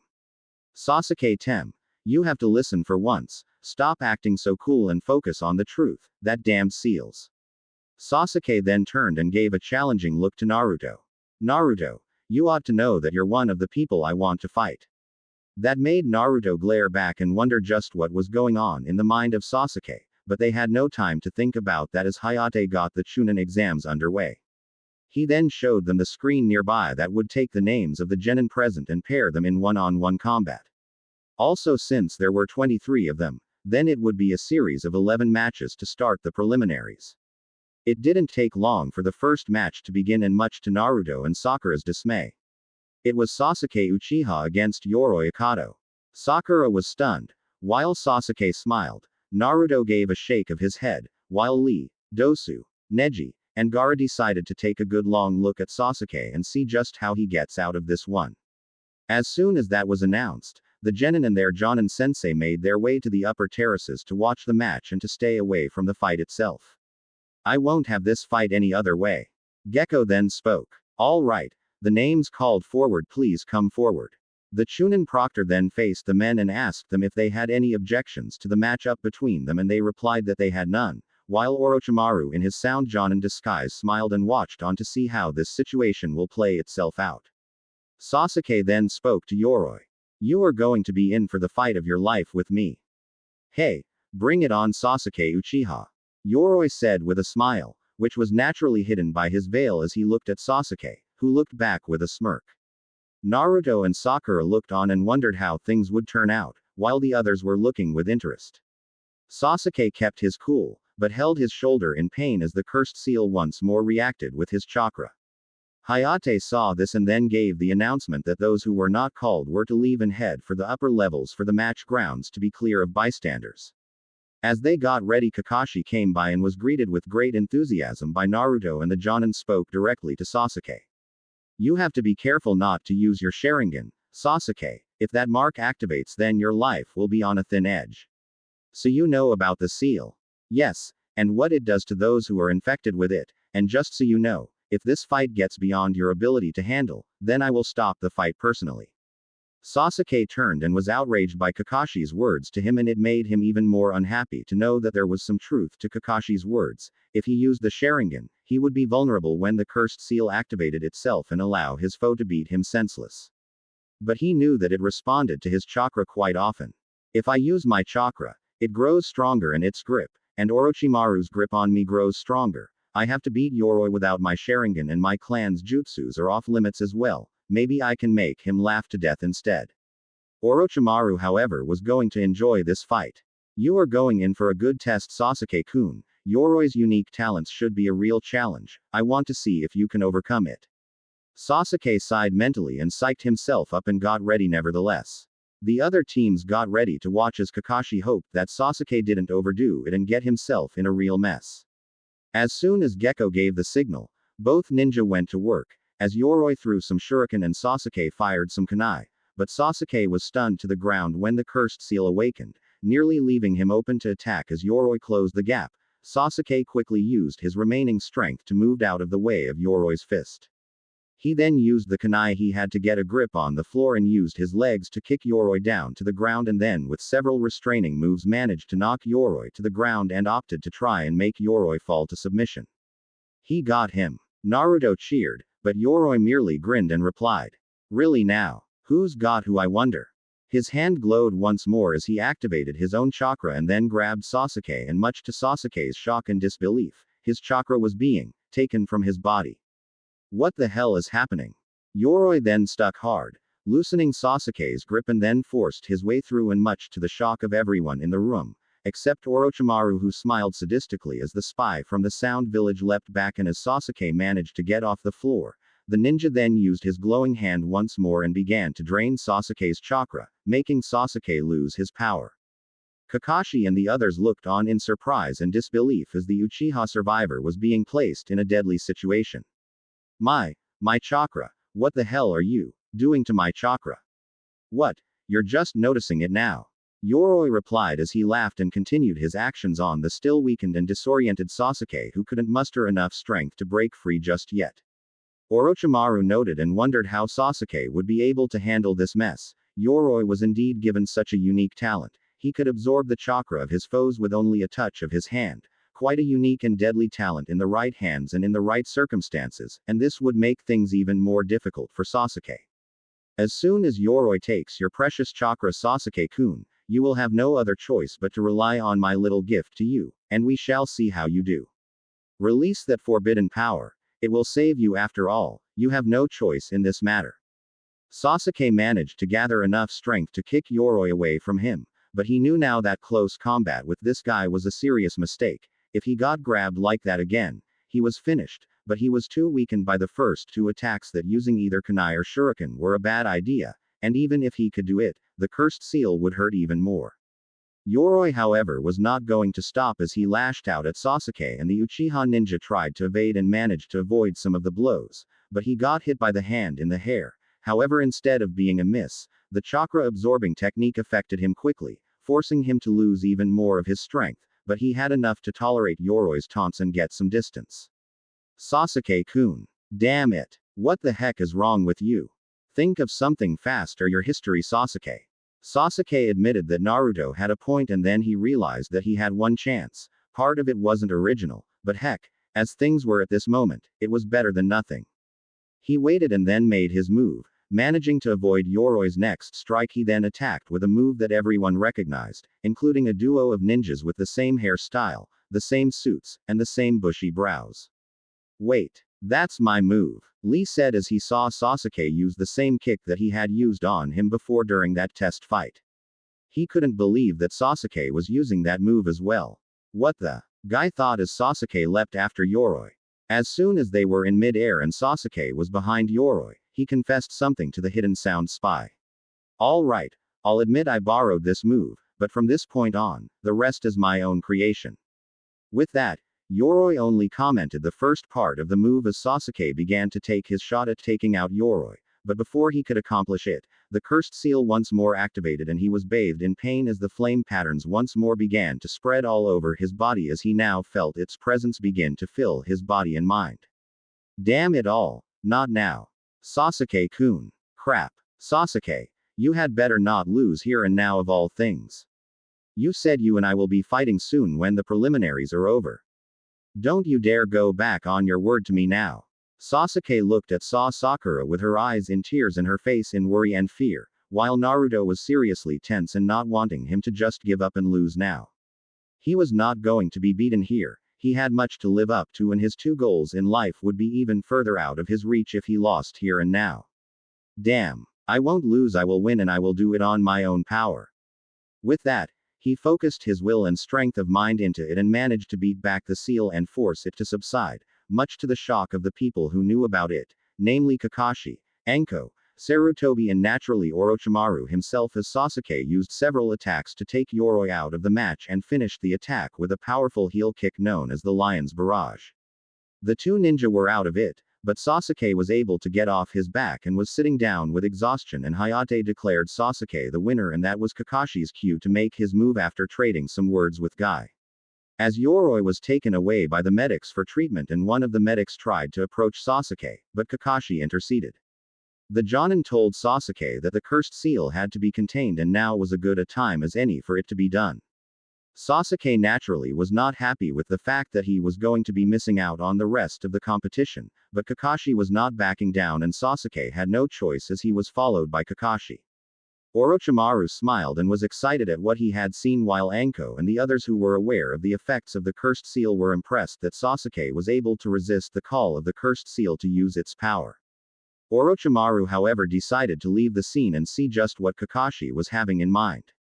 However, Dosu did not like this. He had a feeling that there was to what was going on and he wondered what was going to happen next. However, he decided to see just what would be the outcome of the other matches. He had nothing left to take care of at the moment, and attacking Orochimaru was suicidal to say the least. Back in the ring, Naruto sighed and got ready to the soon-to-come fight that he is going to be handed to by the council and as a way to test his Kekkei Genkai. He was looking forward to this fight and hoped that what Fenrix said to him would work out. It was then that Gekko spoke. Due to the large number of genin teams, a genin team must be removed as per request by the council. The next fight will place the genin team from the village of Hidden Rain against. The people watched as the electronic board moved through the names, and to the shock of everyone, except Naruto and Fenrix, Naruto's name came up. The other genin were surprised as one genin taking on a three-man team was unheard of anywhere, and even more so that it was Naruto who was going to be the one lone genin who was going to be fighting against them. The Rookie 9 knew that Naruto's new power might work, but how will he beat at least 3 targets? The Rain Genin had the thought that they were going to win easily, and their leader spoke to prove their thoughts. I don't know why a punk like you gets to fight all 3 of us, but we are going to make sure we are not going to be eliminated by you, if you could eliminate us by your lonesome kid. Naruto, however, was not the least bit intimidated as he replied with a confident smirk. Why don't you stop talking and start fighting? The Rain Genin got real angry at that, and their leader Oboro cast the Kage Bushin Jutsu that they favored, and when they had surrounded Naruto they unleashed another surprise. Take this, brat. The Rain Genin unleashed a massive number of shuriken and kunai at Naruto to finish him off. Naruto, however, merely relaxed and closed his eyes, much to the shock of everyone in the area, while Kin, Dosu, and Zaku looked on. Kin looked at Naruto and spoke.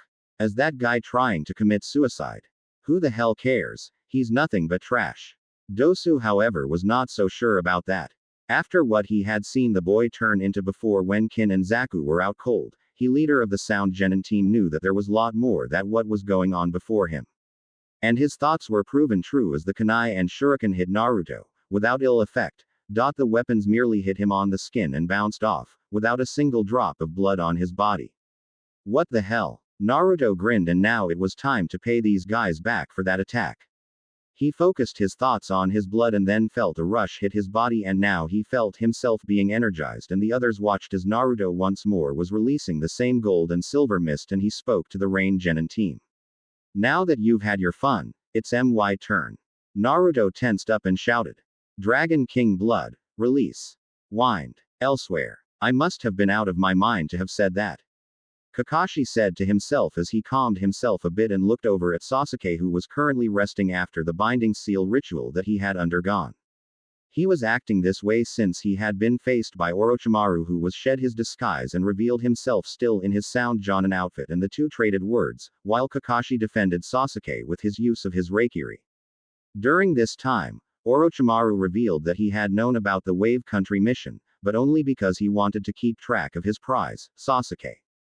He also revealed that he was the head and leader of the Sound Village, and that sooner or later, Sasuke will be his, and then nothing would stop him. However, he was interested with Naruto now, either as a test subject or as a target to be eliminated, and to have that sword either corrupted or destroyed. Orochimaru left afterwards, and Kakashi was able to get some help from a small band of Anbu that he sent to escort and protect Sasuke in the hospital, where he was to rest and recover until his body got used to the binding seal. Before Sasuke fell unconscious, he had told him that the binding seal needed his will to keep the cursed seal from spreading. In the ring, the Rain Genin couldn't help but feel themselves come close to crapping in their suits as they witnessed something that no one had ever expected. They had expected a 3-on-1 fight to be easy for them, while everyone else were shocked with the situation as Naruto faced a senior Genin team all on his own. However, it seemed that there was no need to worry. Sarutobi couldn't help but smile a bit, and he looked at Fenrix, who smiled at him as the two of them looked on. The Hokage turned to see the shocked expression of the other members of the Konoha Council. It had shocked them to see that Fenrix was not kidding about Naruto's newly awakened bloodline being powerful despite it being still in the infancy stage. Naruto looked at his arms and saw the tattoos that took the color of pure silver, and the tattoos were also different in form and pattern. There were waves and lines as well as cloud-like symbols and whirling spirals, and even though he knew that this was just a basic power at the moment, he was amazed by the power that was flowing out of his body at the moment. All he said was the release command, and then the element wind, and then the tattoos appeared and transformed, even though he still felt the rush of pain at first, but that was now nothing more than a simple prick than a blinding flash of power. And here he was now, surrounded by a column of pure wind that was moving about him at his very command. There were 2 visible vortexes of air on his hands, while a glowing aura of air surrounded the area near his feet, showing swirling light and air around him like a tornado, and his eyes were glowing slightly as his tattoos were glowing, and he could feel the power of his bloodline flowing through his veins, and he felt a desire to unleash his powers at the full. All over the area and the building were strong winds as the air came alive and moved all over the place, and the wind was flowing in and moving all over Naruto in that moment. Naruto then decided to bring it on as he moved and leapt over the heads of the Rain Genin, and as soon as he landed, he spun himself and moved his arms towards his chest in the same way and created a massive sphere of pure high concentrated air around him. He then pushed his arms outward at the sides and the air concentrated there in the sphere that covered him suddenly exploded with amazing force outward. The three-man team of Rain Genin were sent flying outward and so were their Bushin and those were reduced to splatter as the power of the wind-based attack. And the Rain Genin were knocked out in merely 3 seconds, a new record in the whole history of the Chunin exams. Just about every ninja within the whole room was stunned at the sight before them all. Naruto, with just one move, had defeated 3 Genin in one simple but powerful move and in merely the time frame of 3 seconds. Holy, what was that? Kiba was shocked out of his hood as he saw that all the Rain Genin were knocked out by one move. If he thought that the sight of Naruto not even taking a single scratch from the kunai and shuriken that were thrown at him was shocking, this one just beat them all. Akamaru was also confused and barking. That was amazing Naruto-kun. Hinata was blushing bright red at how much Naruto had not just grown physically, but in power as well. That was amazing as well as the sight of Naruto being unharmed by the kunai and shuriken that were thrown at him earlier.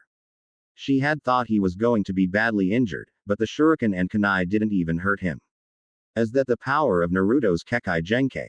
If that is, it is amazing. Rock Lee was impressed and proved it as he shouted. That was great Naruto-san. Quote. Guy was also impressed at the sight. He was not familiar with the move that Naruto had used and wondered if Kakashi had been teaching him some new technique.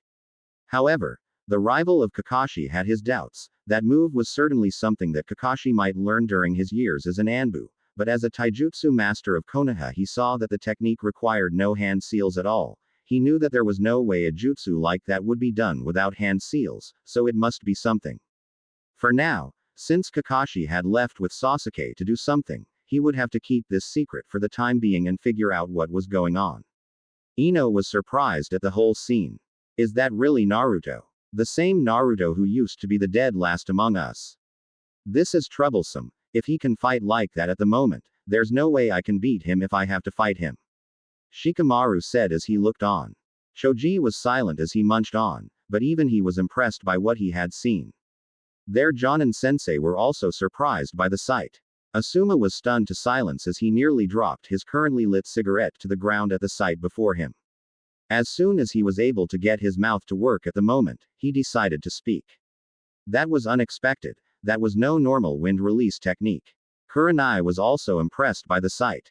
Amazing. To think he could manipulate wind to that degree and not use hand seals doing it. Could this really be the same Naruto who was the undeniable class clown that failed several times in the academy graduation exam? Gaara was very impressed at the sight and trembled as he looked at the raw power Naruto had just displayed before them. He is strong. Very strong. I want to kill him. Tamari was also surprised. Impossible. That guy did all that. Wow. Kankuro was surprised at the sight. Baki was likewise impressed as he had never seen that before. There were a large number of wind users back in Suna, Tamari being one of them, but there was no one who could manipulate that much wind with only their hands and body. This one deserved to be watched. The Sand Jonin decided to do some investigating, even though he had faith in the plan. This Naruto Uzumaki might prove to be a problem. Baki however had no idea how much Naruto would be a problem as the blonde Genin and now clan head moved triumphantly back to the upper floor to see the next fight. The village of Konoha. Naruto walked back to his home as he was accompanied by Fenrix. The day had been very long and hard at the moment as he had witnessed a good numbers of battles. He had been tasked to face Kiba and Akamaru, but the fight did not last long as Kiba, who was not happy with fighting him at his new state, and both he and Akamaru did their best but he had easily defeated them. But naturally he didn't harm Kiba too much. His bracers limited his full power, even his strength, though his strength was greater than it was before when he was not able to awaken his powers, and this allowed him to defeat Kiba well enough despite Akamaru's help. He had to admit that Kiba gave as good as he got, but with his dragon skin, no amount of attacks Kiba and Akamaru threw at him could easily harm him, though it still stung a bit as his scales, according to Fenrix, were still developing and needed more time to fully adapt to his body.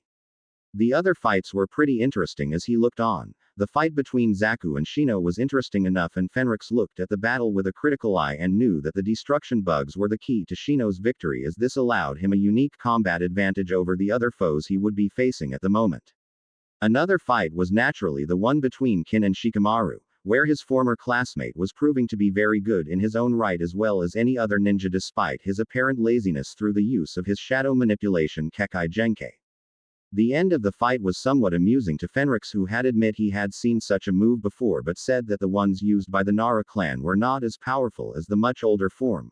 Nevertheless, he congratulated it and considered the Nara clan to be very good in their use of the old ascendant bloodline that their clan had in them. The fight between Ino and Sakura was rather interesting as the two fought it out with whatever skills and abilities they had. Ino was the stronger of the two, but Sakura was just as determined, and he was surprised with the use of Bushin that was similar to his own. And while the fight had ended in a double knockout and that meant that Sakura was no longer able to compete in the semi-finals, he was happy that Sakura finally showed that she had what it took to be a kunoichi, and he noted the fact that despite their fighting, the friendship that was between the two was still there. Fenrix noted that as well and respected that and said that while this was a simple battle by most if not all standard, it was a good fight. It was also when Kakashi arrived on the scene to see how things were doing. There were two fights however that got his attention completely, and the same could be said for Fenrix. The first battle was the battle between Hinata and Neji. From the very second the battle started, he was getting enraged by the way Neji was belittling Hinata, and the sight of the girl he once thought to be shy, dark, and weird was somehow enraging him. To hear her try to defend herself and the way she looked made Naruto even more angry at Neji's actions. He shouted to Neji to shut up, and he then told Hinata to stand up for herself and prove to Neji that she could change no matter what and beat the snot out of him. Hinata did her very best but was beaten, however he saw that she had done her best, and she was all right as Kakashi, Guy, and Kurenai stopped Neji from landing a fatal blow. Flashback. HMPH. Typical of the main family getting all the treatment. Neji however was unable to finish his words when a shout came right at him. Shut up. Neji barely had enough time to move out of the way as Naruto came right at him with a fist surrounded by a vortex of wind, and the fist ripped through the floor like it was nothing more than kindling, surprising everyone, including Kakashi. Naruto moved away from the clouds, covered in the same tornado aura, and his eyes were glowing a bit and his teeth were bare. He lifted his fist and spoke to Neji as the winds whirled about him. I am going to rip that damn tongue out of your mouth with my bare hands. Fenrix however stepped in, and so did Kakashi, despite the fact that Jonin had no idea what was going on at the moment. Naruto, that is enough. Kakashi held one side of Naruto's shoulder while Fenrix held Naruto's coiled fist, and the senior dragon ascendant watched as the bracers quickly reacted and Naruto's powers began to subside and the tornado stopped and the tattoos faded from Naruto's body, and the blonde genin turned to see to Hinata. She tried to say something to him but she fell unconscious. Naruto looked at the blood there from Hinata and touched it, and then turned to Neji and snorted and spoke to Neji. If you and I ever fight, mark my words, you are going to apologize for what you have said, because I will beat the crap out of you like you've never felt before. End of flashback. The next fight was the one between Gara and Lee. He had thought Lee was fast, but when it seemed that Lee's taijutsu couldn't match Gara's sand, Lee was told by Guy to remove his weights, and then things took a very interesting turn as the weights fell off. The very second the weights hit the floor and actually shook the building, he was able to see the genin go full throttle, and he knew just about everyone who saw this, with the exception of Neji and Guy, were surprised at how fast Lee was moving and hitting. Even Fenrix was impressed somewhat.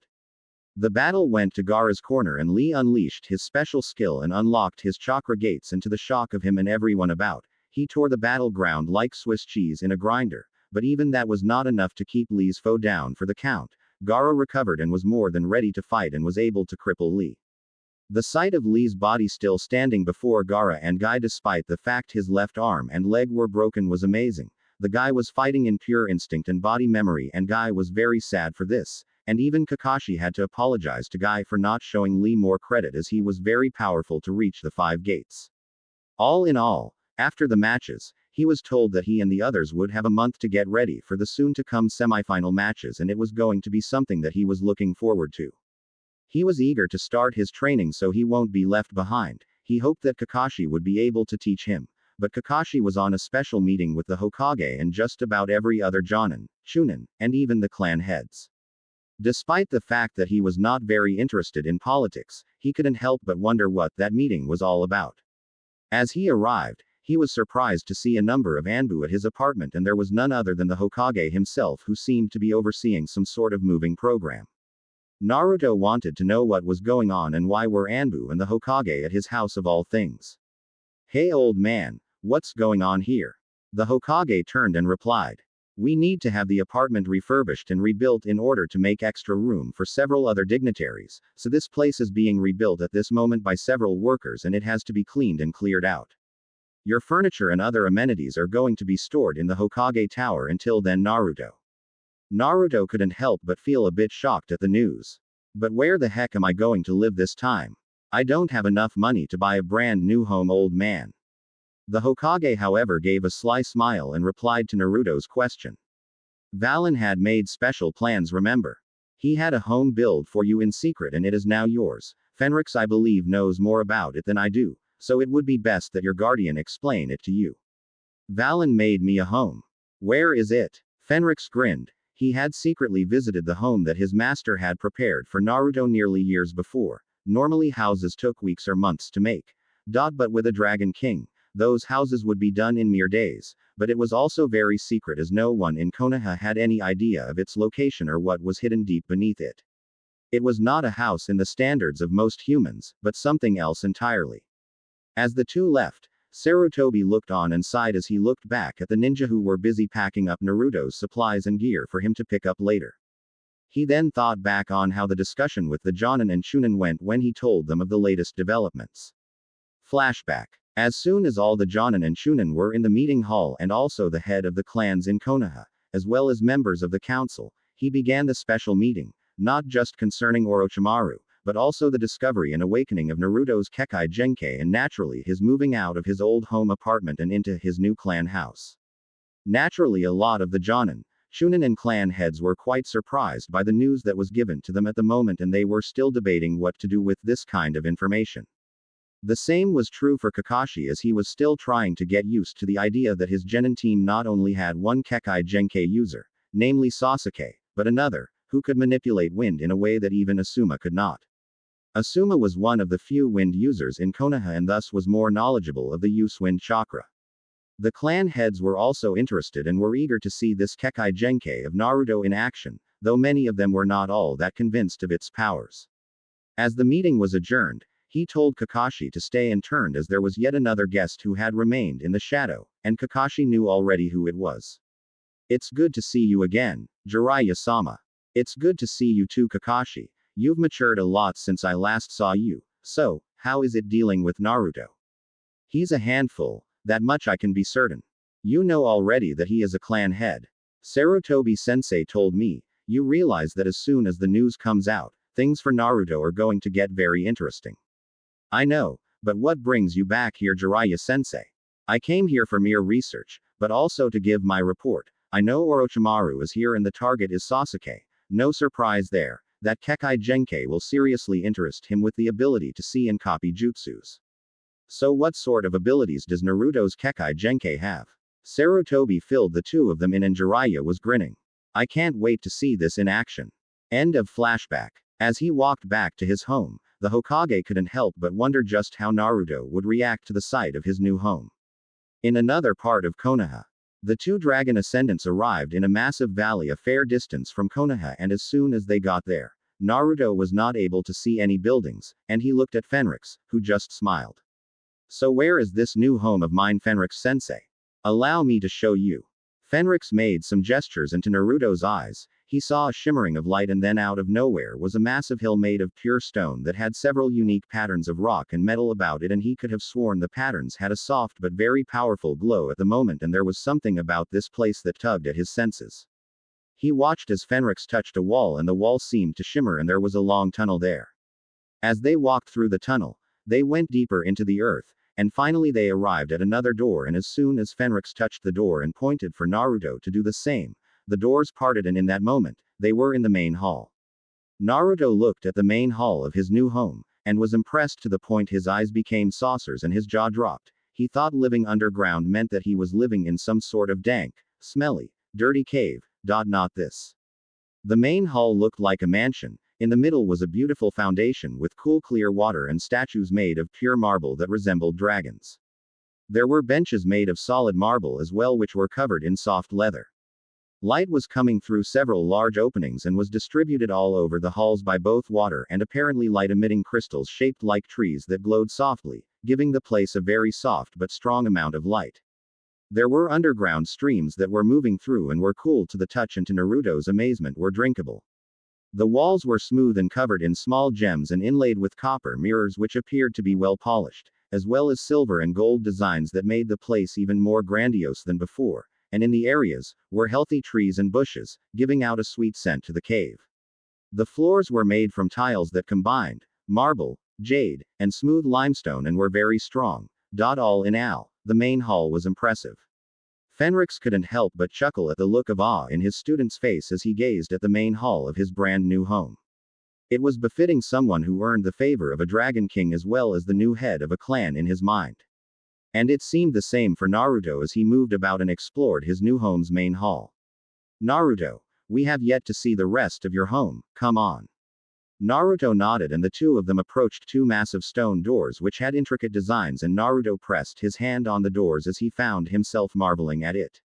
He was then surprised to see the intricate designs glow pale blue and then the doors seemed to move and slide into the walls, and Fenrix spoke to his charge.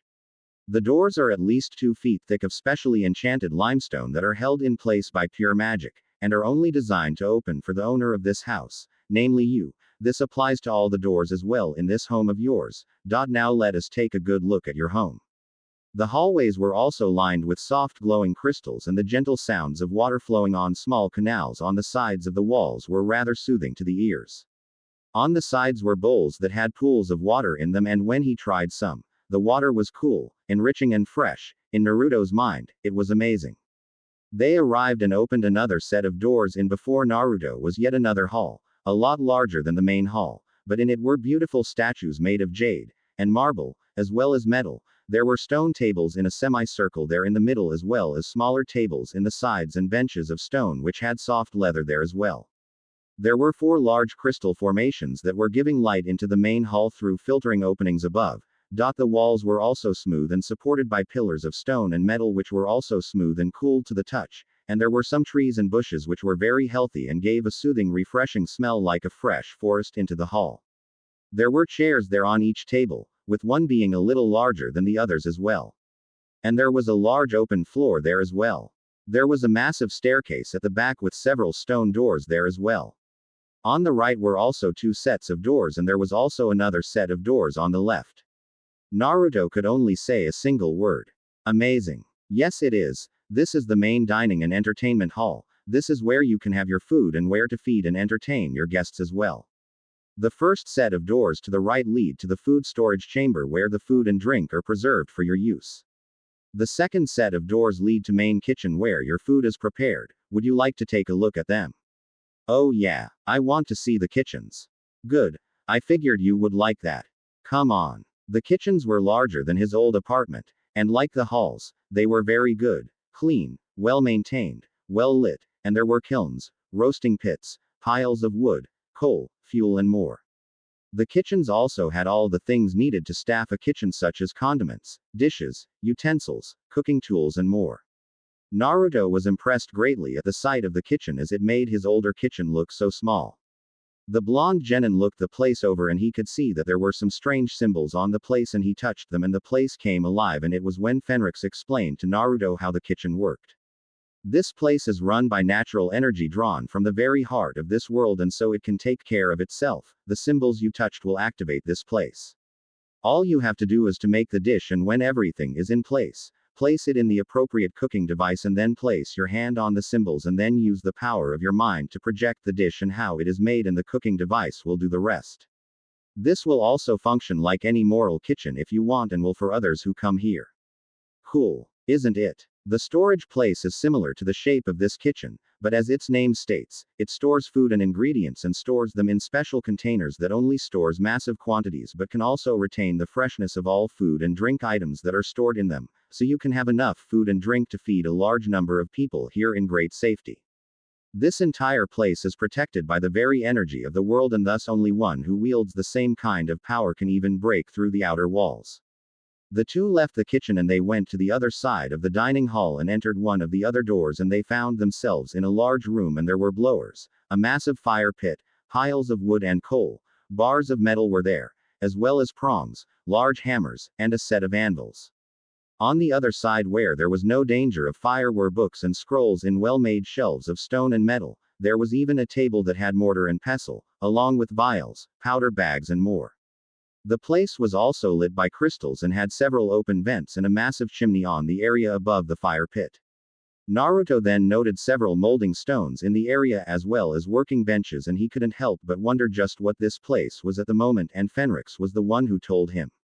This is your special creation hall. This place is part armory, part forge, part alchemist, lab, and part library, so you don't need to have too many places to go to. Here you can learn many things on whatever subject interests you and where you can create weapons, armor and more if it helps, as well as potions, and herbal mixtures. Why do I need armor? That is entirely your decision, Naruto, but keep in mind that you are still very much a hatchling when it comes to your ascendant heritage, so any form of protection will certainly be worth the time to learn, so do not think that you do not need some extra edges in combat should the need come to that. The books and scrolls also have information of the making of potions that can be highly effective for you and others, along with salves, oils, kits, and more using the native ingredients and secretly hidden ones that only those who are taught by dragons can find. Valen had been in your world long enough to know how to find the places that time and humanity had either forgotten or chose to forget, and he stored them here in this place. A dragon king's wisdom is worth 100 years worth of human knowledge, so do not take these books and scrolls lightly. Naruto nodded as he began to grasp the implications of what Fenrix was saying. They then left the creation hall and then entered a massive hall that was bare of all the other things he had seen in the other halls. There were only glowing crystals, vents, and several pools of cool spring water in the hall. The floor didn't have elegant tiles but soft flat earth, and the walls lacked the designs and more. Compared to the halls Naruto had seen, this place was very sparse, and Spartan-like in design and form, but he could sense great amounts of power in the place. What is this place? This is the training hall. This is obviously where you can train using your powers and abilities, and as such, this hall is specially filled with hidden wards and symbols that reinforce it. And considering the fact that you will learn to use a variety of powers that will rely on your ascendant Kekkei Genkai, this place is going to be seeing a great deal of hard use soon enough. That is the reason why this place is specially reinforced to make sure it does not collapse, so don't let the Spartan appearance fool you. We can come back here for your training later, as we still need to see the rest of your home, so let's move on for now.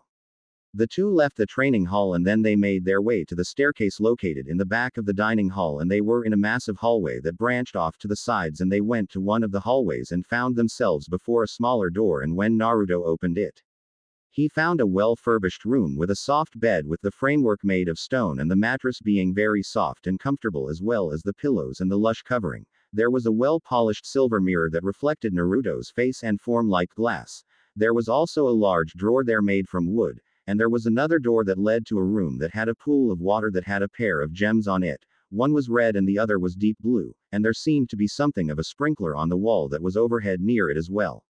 What is this place? This is a simple guest room. The gems on this pool will allow the user to condition the water to be either hot or cold and adapting to human needs, and the sprinkler acts as a shower of sorts. This place has at least 60 of these rooms in this area, simple and functional, but comfortable. How does air get in here? The air is regulated by both the plants that are sustained here and drawn in by mystical means, so this entire compound is routinely supplied with air, so there is no danger of anyone suffering asphyxiation. The same goes for these rooms, and the air is able to be regulated to be comfortably cool or warm depending on the desires of the person residing in the room. Let's move on to your room. I think you might find that place a lot more to your interest. Naruto and Fenrix moved to the hallway and they headed for the large double doors, and when those parted, Naruto looked at his own room in wonder, as this room was something else entirely. It was spacious and the bed was large. Not large in the sense that it was taking up the whole room, but it was a lot larger than his old bed. The place was well furbished, as there were closets made from well carved and conditioned wood. There were also chairs there and a trio of silver mirrors, and when he saw his personal bathroom, it was very well made, a large pool there for him to swim in, and the water was clean and clear, and there were two gems there, one red, and the other deep blue. There was also a small pool there, and both were fed by a spring of water that was still flowing. There were glowing crystals there as well. So how do you find your new home, Naruto? It's amazing. To think that this is now my own home and Valen made it for me, it's just amazing. This entire compound is the result of Master Valen's preparations for you to awaken to your powers. The reason your powers really took so long to awaken was due to your demon resident. Really? The Kyuubi did something to block my ascendant blood. That is correct. It had somehow restrained your powers, but it was not going to have an easy time of it, and when that grass genin struck you, he had inadvertently broke the Kyuubi's hold on Valen's blood, and now you know the result. If he only knew that his plan to disable you has made you stronger, the look on his face would be priceless. Now come. We need to begin your training as soon as possible.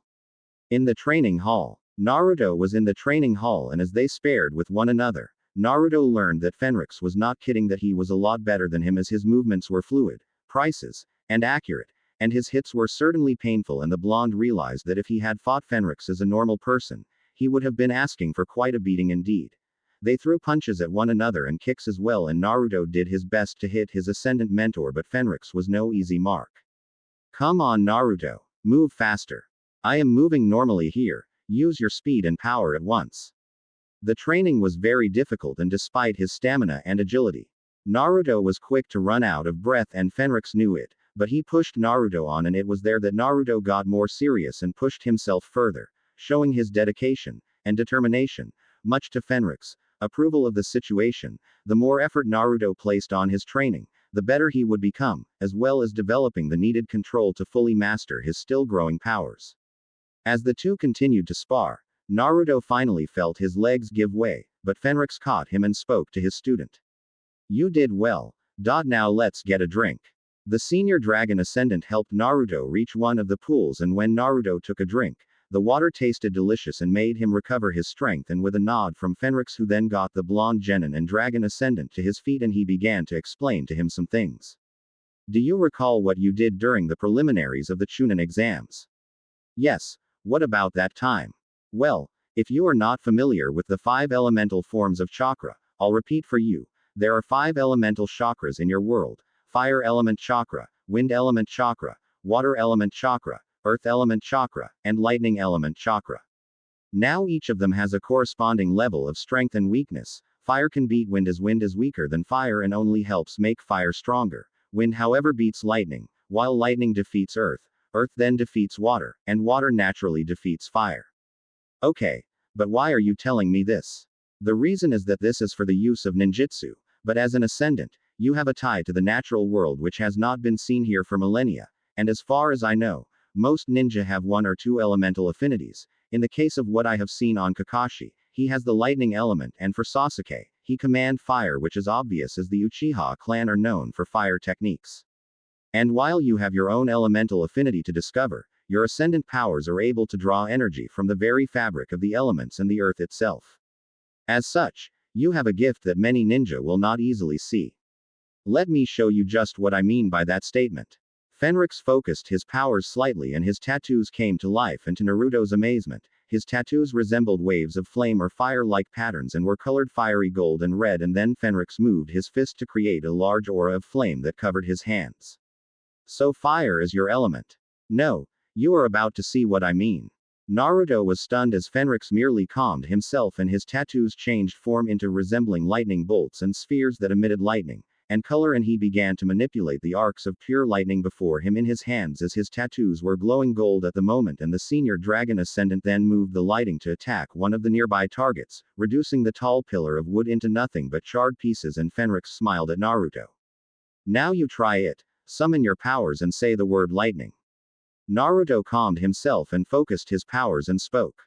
Dragon King Blood. Release. Lightning. As soon as Naruto said that, his tattoos activated, and the tattoos took the symbols of lightning bolts and spheres, and were glowing golden at the moment, and as soon as the transformation was complete, he saw arcs of lightning moving on his hands, and he felt no pain as the lightning moved about on his arms and body.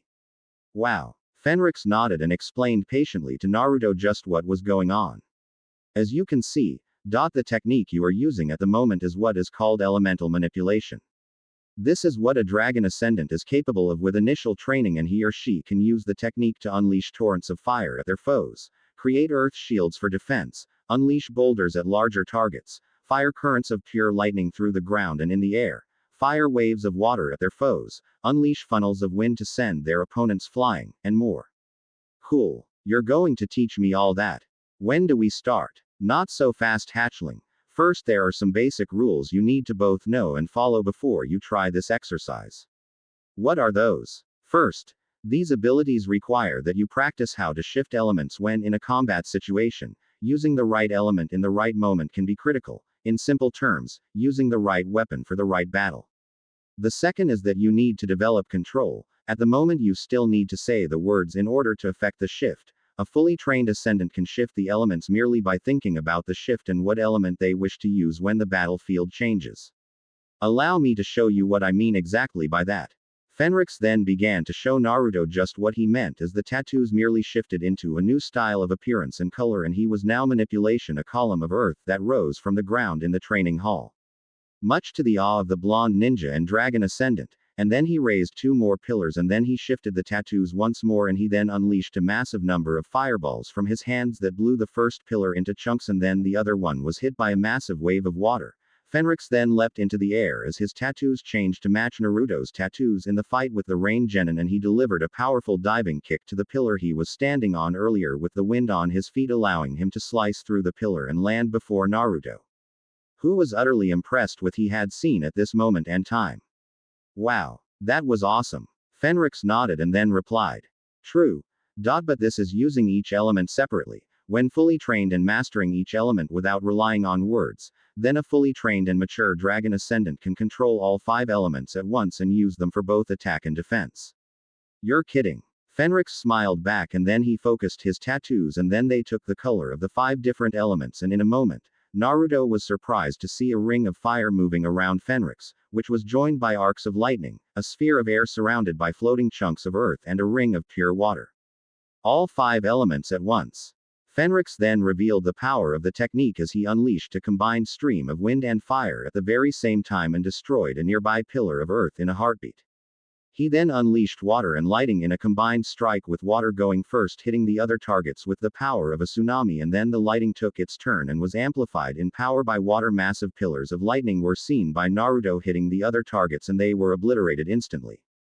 Fenrix then unleashed a massive wave of stone to bombard the other target, and then combined earth and wind to convert the earth into sand that was blinding, replicating the very way Gara fought as well, much to Naruto's amazement. Naruto was awed, and when Fenrix finished using the transformation and the 5 elemental combination, Naruto was eager to learn. Can you teach me that? Please. Fenrix couldn't help but laugh a bit at the expression on Naruto's face, and he knew that while he couldn't teach Naruto that style of combat just yet, as that style of elemental manipulation require years of training, if not decades or centuries.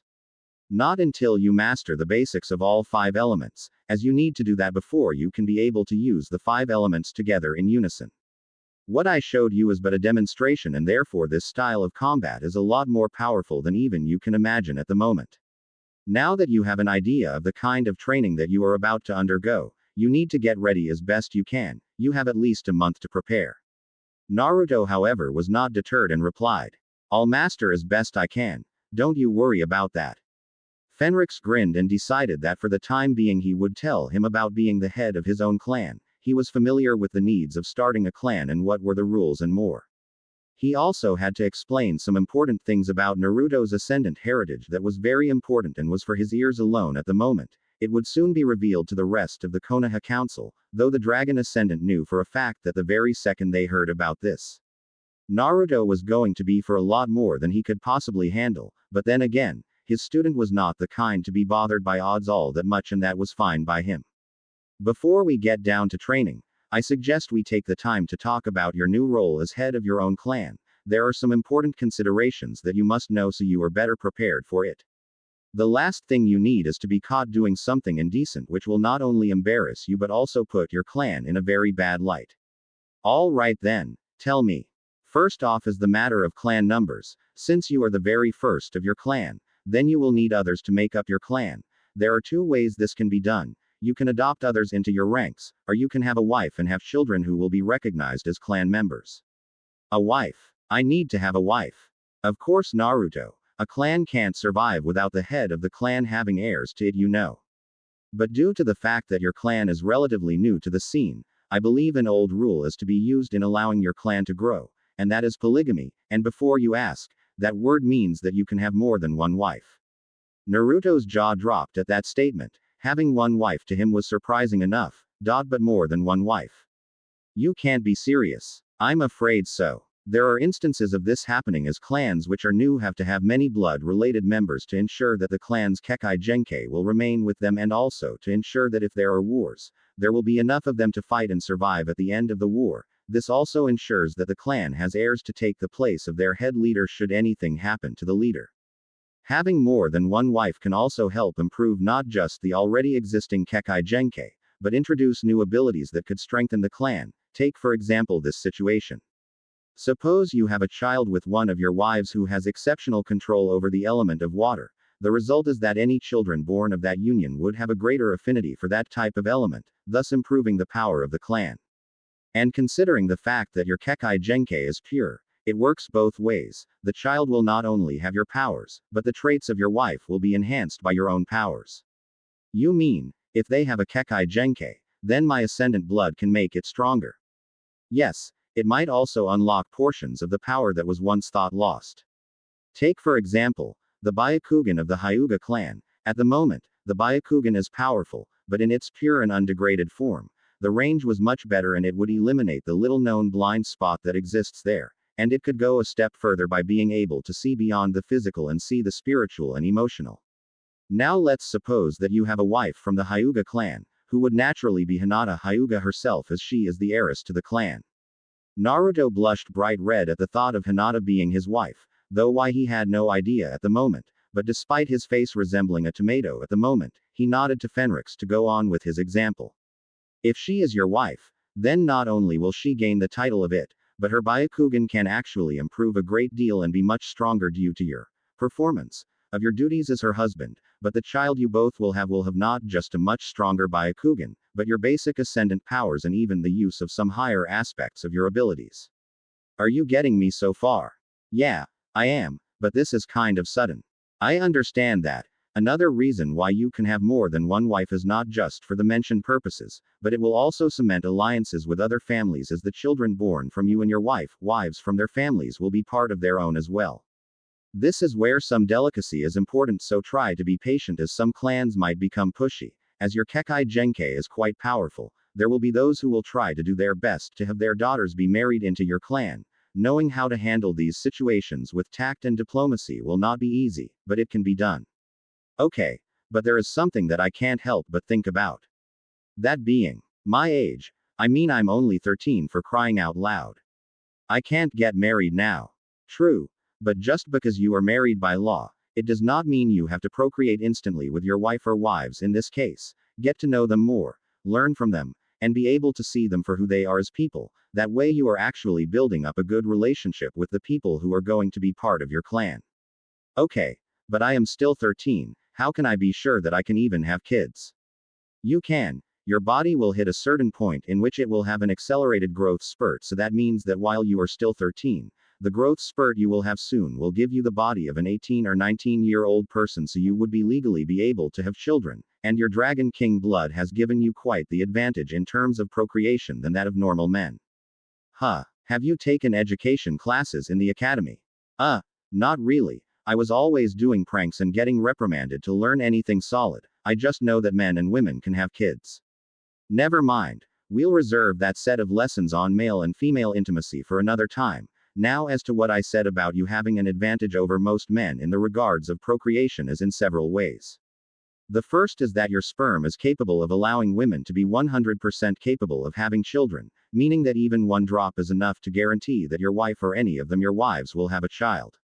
No way. That is true, Naruto. I would not lie about that part. The second is that your wife's pregnancy cycle is a lot different than that of normal women. A human child is born as at least 9 months, but your child will be born in about half the time without any complications. So in simple terms, you can not only guarantee a full success rate when your wife or wives become pregnant, but your child can be born in the time frame of 4 months and 17.5 days. So in simple terms, your clan could produce quite the number of children in a short amount of time.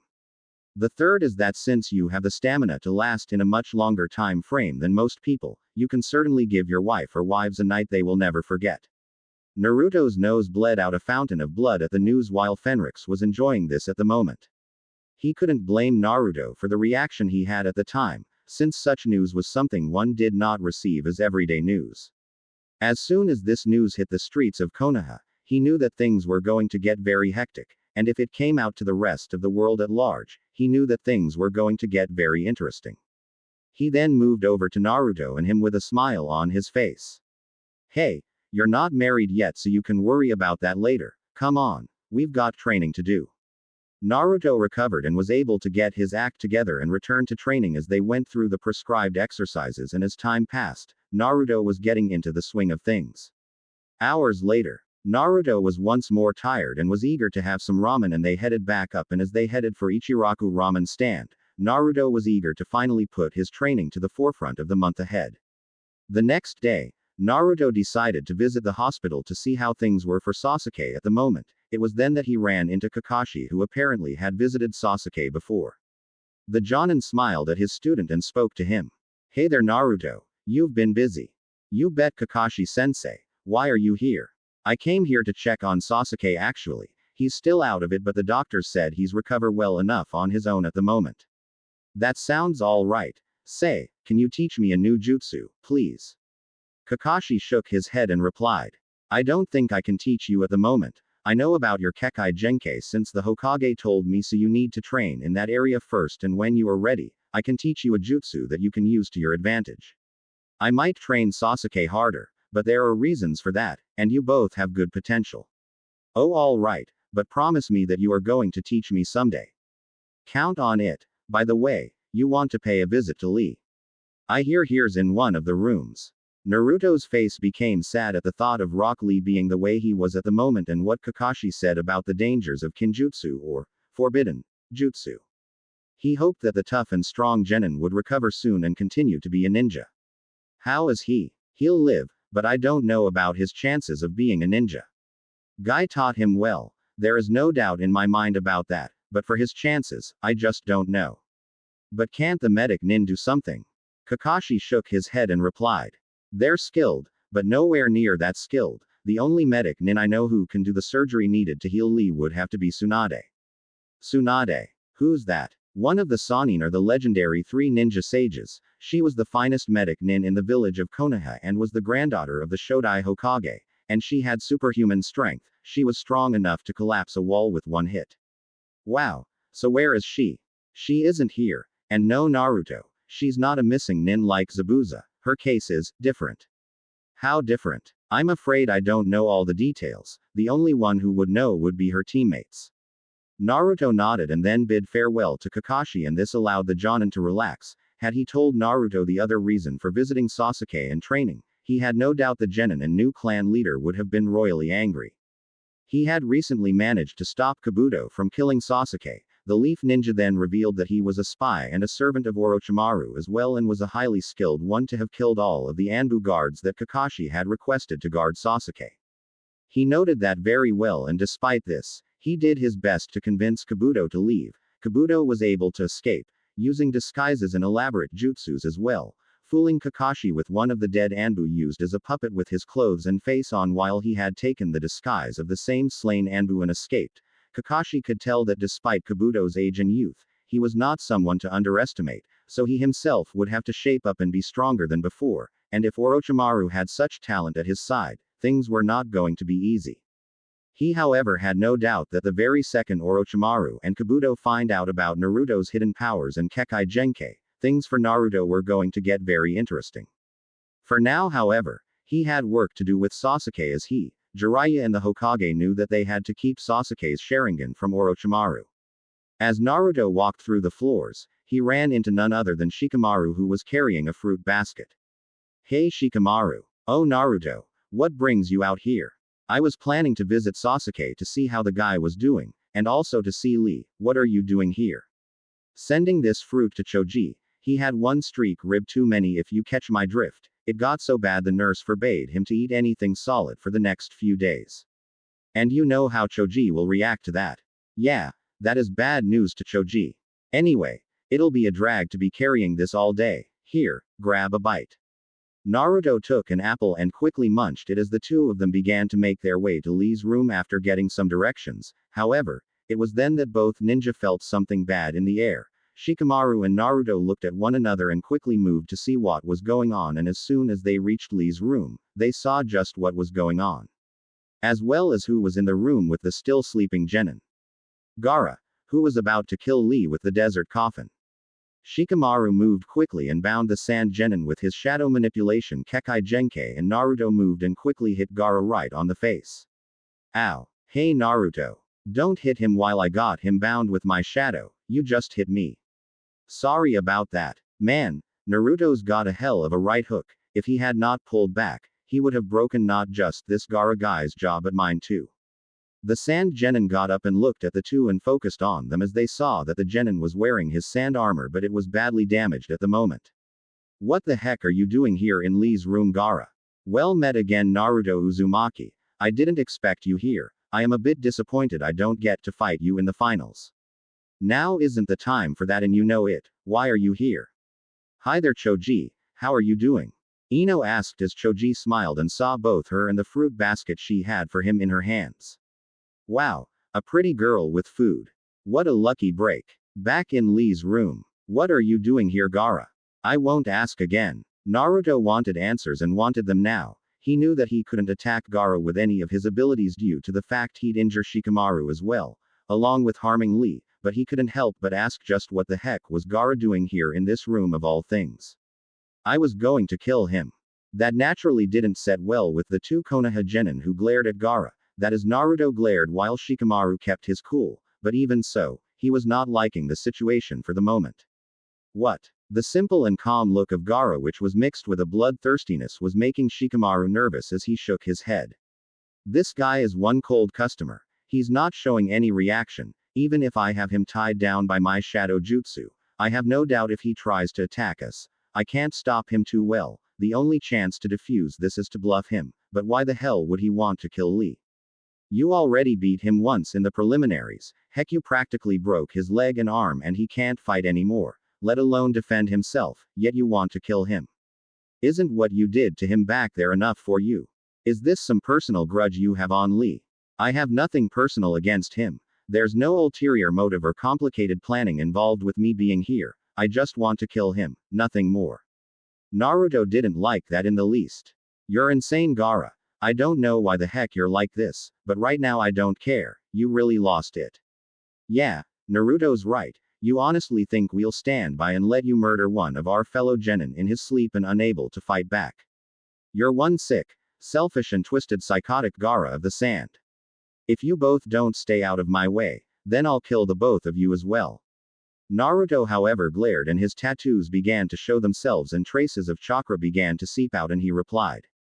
I'd like to see you try it, Gara. Whoa, Naruto. Don't blow a gasket here.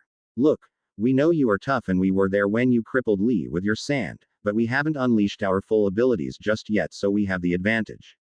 Really now? Yeah, what you've seen of my family's ability with Shadow's manipulation is just the icing on the cake.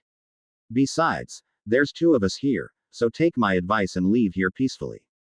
Gara, however, was not intimidated as he spoke back to Shikamaru. I'll say it again loud and clear. If you two get in my way, I'll kill you both right here and now. I don't need to wait until the tournament to kill you both. Damn, he's like ice. This is not going well. I'd like to see you try, Gara. Damn it, Naruto. Keep that temper in ice for a single minute. This guy fights like a demon for Kami's sake. Naruto glared and replied. He can act and fight like a demon all he wants, but I happen to have the real deal right inside of me. I happen to have a demon in me as well, a real one, pure power as well, and you do not want to wake it up. What the hell are you yapping about now? Let me try to defuse this mess. What the whole point of getting him mad on us anyway? Gara looked on as Naruto glared back, and he merely closed his eyes and spoke. A demon inside you, huh? Then my demon is as real as your own is. What the heck? My birth and my upbringing back in my village of sand was not something one would call either happy or normal. To make sure I would be born as the ultimate sand shinobi to ever be born from the land of wind, my father, the fourth Kekkei, used his ninjutsu on me, infusing my still unborn form with the power of a sand demon spirit. In doing so, a life was lost with my birth, my mother's life. I was literally born as a monster in human form. Naruto looked on with shock at that as he realized that there was something in Gaara's tone that told him that this was the truth, and it resonated with him, because it was the same as his own life. Shikamaru was also shocked, and Gaara carried on. The name of that demon that melded with me was Shukaku, the living reincarnation of a former sand priest who died and became evil and was sealed in an old tea kettle. Shikamaru recovered and spoke. A demon-based jutsu, but to use it on a baby, before it was ever born. That is one creepy thought. Your father must love you well enough to give you that power. Can it be true? Can he really have a demon inside him, like I do? Gaara never showed emotion, but Naruto could tell that there was one emotion in Gaara: hatred. Love. You speak of love. Don't think I can be measured in your standards. It's not love I feel for my family, neither is it respect or any of those feelings you people have. The only emotional ties I have for them is hate. I hate my family. I hate them all to my very core. The only thing I ever wanted was to wrap either my hands or the sand in my gourd around their necks and kill them slowly. Given life by the death of my mother, I was nurtured to be the salvation of the sand village. My father taught me all the secrets of the ninja at a young age, and I was treated well enough, pampered and protected and left to my own devices, and for a time, I thought it was love, but that was only the beginning of everything. What the heck are you talking about? What kind of trick are trying to pull this time, Gaara?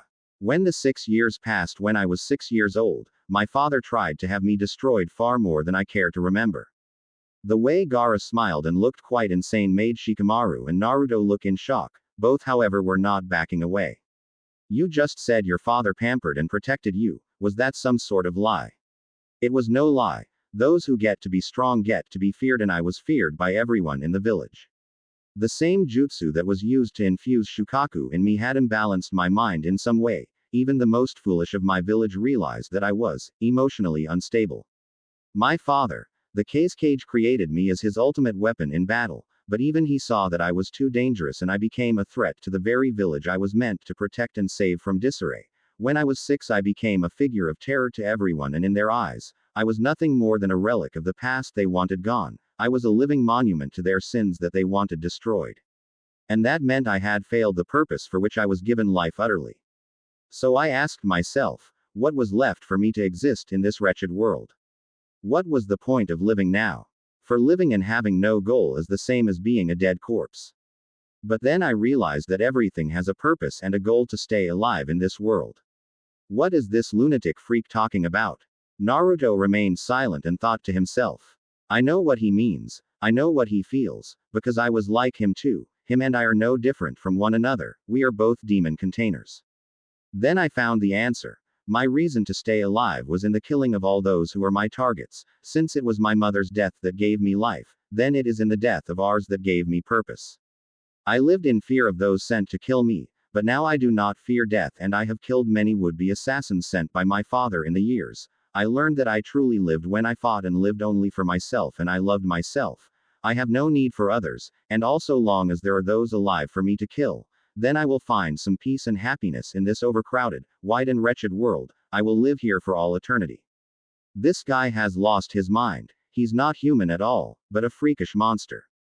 I was alone like him. I had no idea why I was alive, until Iruka-sensei came, and then saw me for me, not for the Kyuubi. He gave me a reason for living. Then I met the old man, Kakashi-sensei, Sakura-chan, and even Sasuke, but Gaara, he had no one, and those who could have helped him turned on him.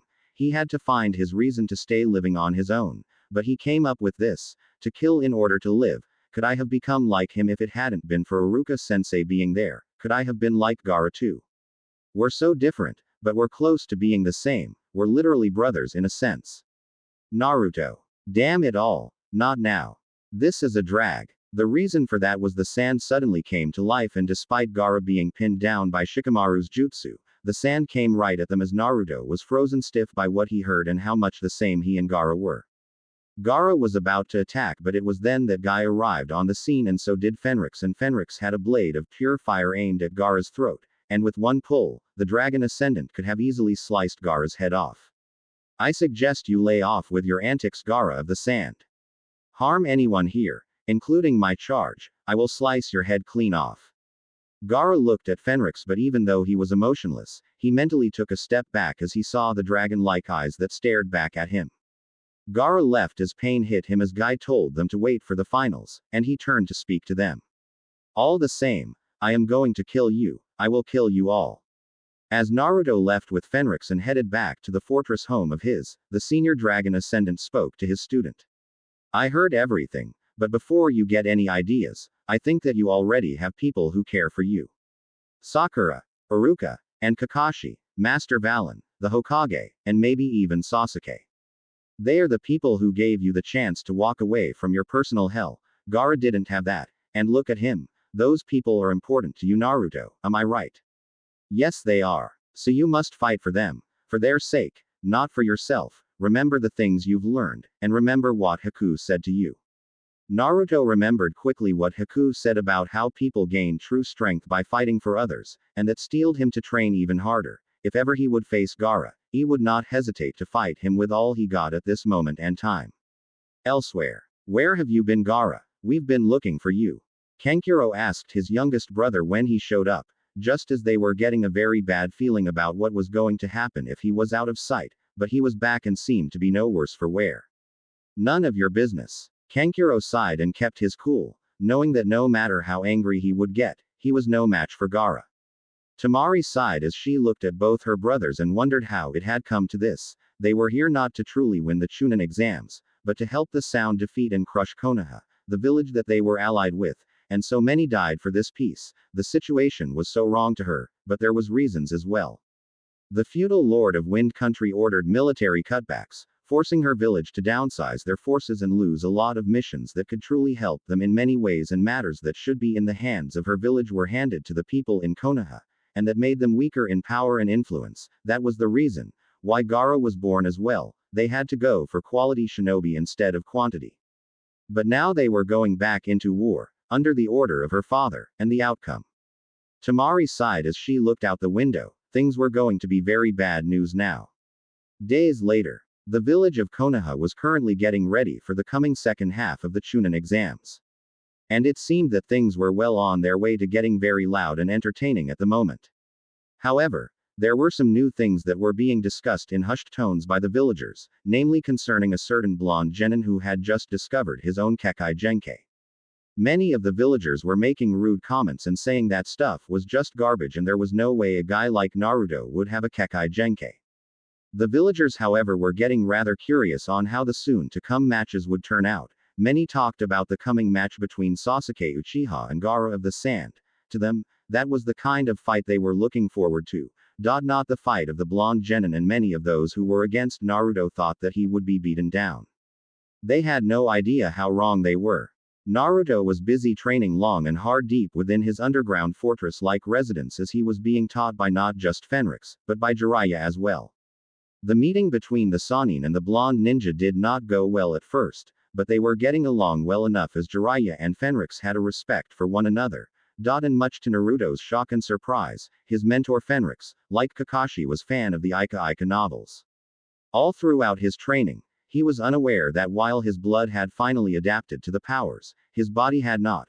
Fenrix knew this and trained Naruto hard, as he knew that Naruto's growth spurt was already taking effect as he was growing taller and stronger than before, as his body was being magically adjusted to suit his powers. The changes included a loss of all baby fat and replaced with lean but rock-hard muscle, increase in height, and also his face began to change into that of a more mature and handsome person.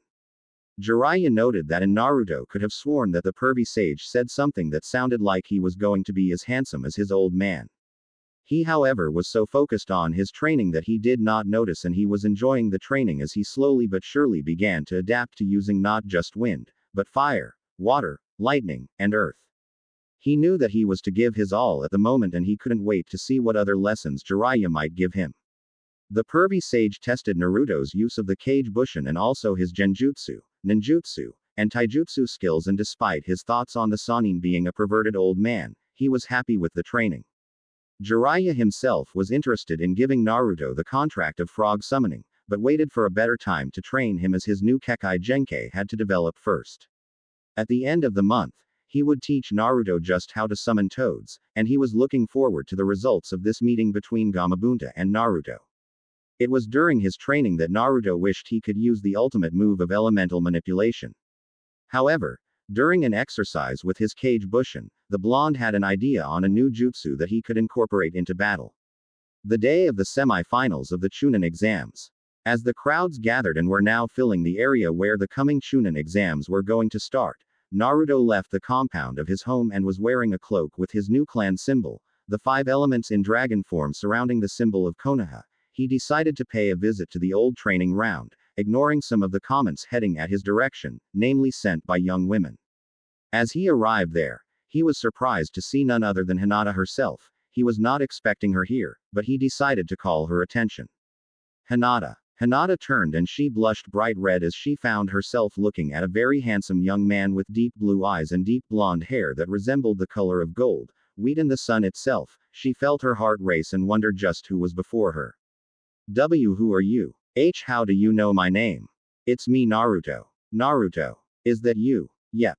But it can't be. I mean. Why? Do I look ugly or something? No. But you look so handsome, I thought you. Hinata blushed to the point that her face was bright red as she realized just what she had just said, but she could not help herself as Naruto looked so handsome that she felt like he was a god in human form at this moment and time.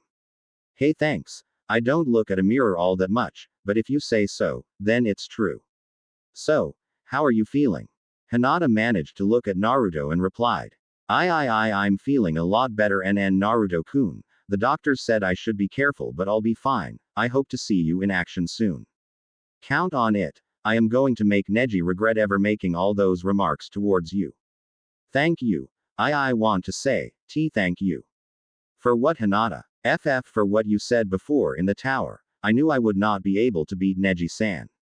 I was always shy and meek. I never had confidence before. Even if I trained hard, I was always afraid of losing, of giving my all. But you, when I looked at you, and heard what you said to me to stand up for myself, I felt so alive and so strong, to know that you were right beside me. Hinata. I felt like I could fight to the limit and I was worth something. I might have lost, but I felt that I have changed for the better, thanks to you. So I have no doubt you can win, Naruto-kun. Naruto smiled and spoke to Hinata. Thanks. You know something, Hinata? I have to tell you what I think of you. Hinata gasped as she felt her body tense up and her heart beat even faster at the moment as she waited in anticipation. What is it, Naruto-kun? What is it you want to say? Do you like me? Please. I have to know.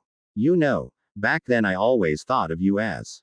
What? Please. Tell me what you thought of me, Naruto-kun. Please, I must not faint.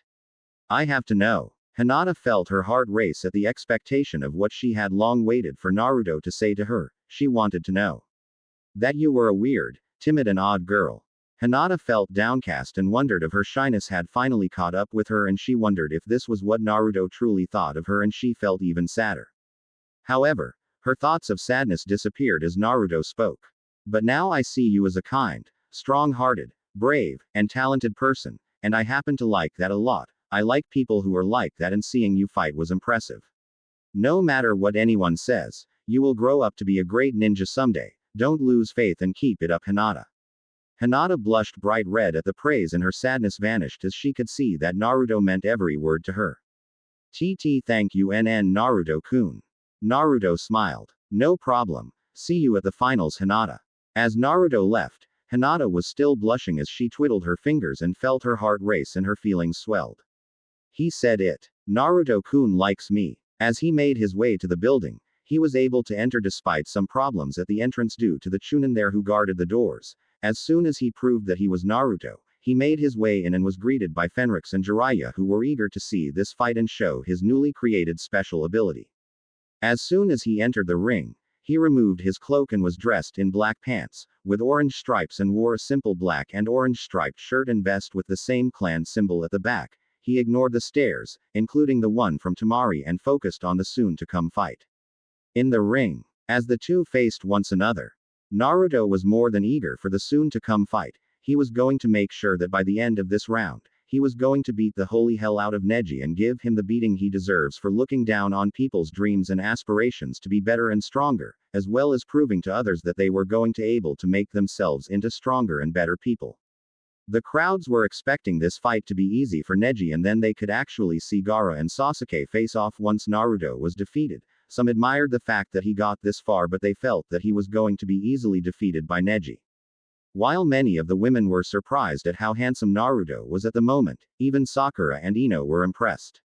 Naruto was focused in the battle and was now ready to give Neji the sound beating he deserved for his words, but for the moment, he wanted to see just what Neji was capable of unleashing with the Byakugan and the gentle fist at the moment, so for now, he was going to let the people think that this fight was going to be simple. He, however, was not going to let Neji think he was going to have this fight in the bag just yet. Neji, however, was not that confident. Despite his calm stance at the moment, he was cautious in attacking Naruto directly, as Naruto's abilities were making him a deadly foe at the moment. Begin. The moment the Jonin Proctor Genma said that, Naruto quickly attacked with several kunai. One Neji caught and used that to block the incoming attacks, but Naruto was quick to attack and unleashed several fast punches, and while Neji evaded them and used his Byakugan to attack Naruto. However, Naruto was quick on the uptake and quickly moved out of the way and launched a powerful spinning kick at the side, and Neji managed to block the attack, but Naruto was not going to let him get away so easily just yet, as he quickly recovered and leapt over Neji, and as he landed he turned and launched out a swipe kick that Neji leapt over.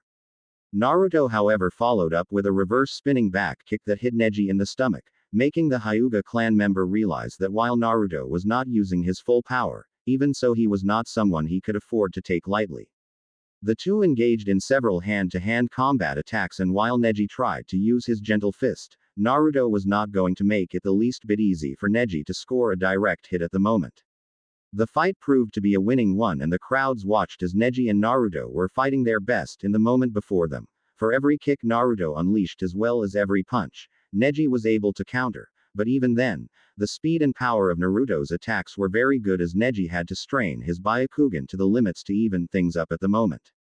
His attacks were getting better, but Naruto countered with quick and effective movements, using his hands and arms to block Neji's attack and also his legs to block in effect Neji's kicks.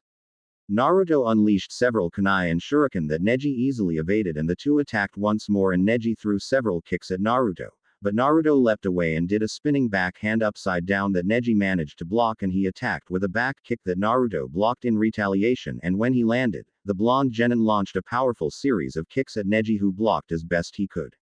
Not bad. Even when not using his powers, he is more than capable of fighting. This fight is going to be a lot longer than I thought, but since he is not using that power, I can beat him with those jutsu.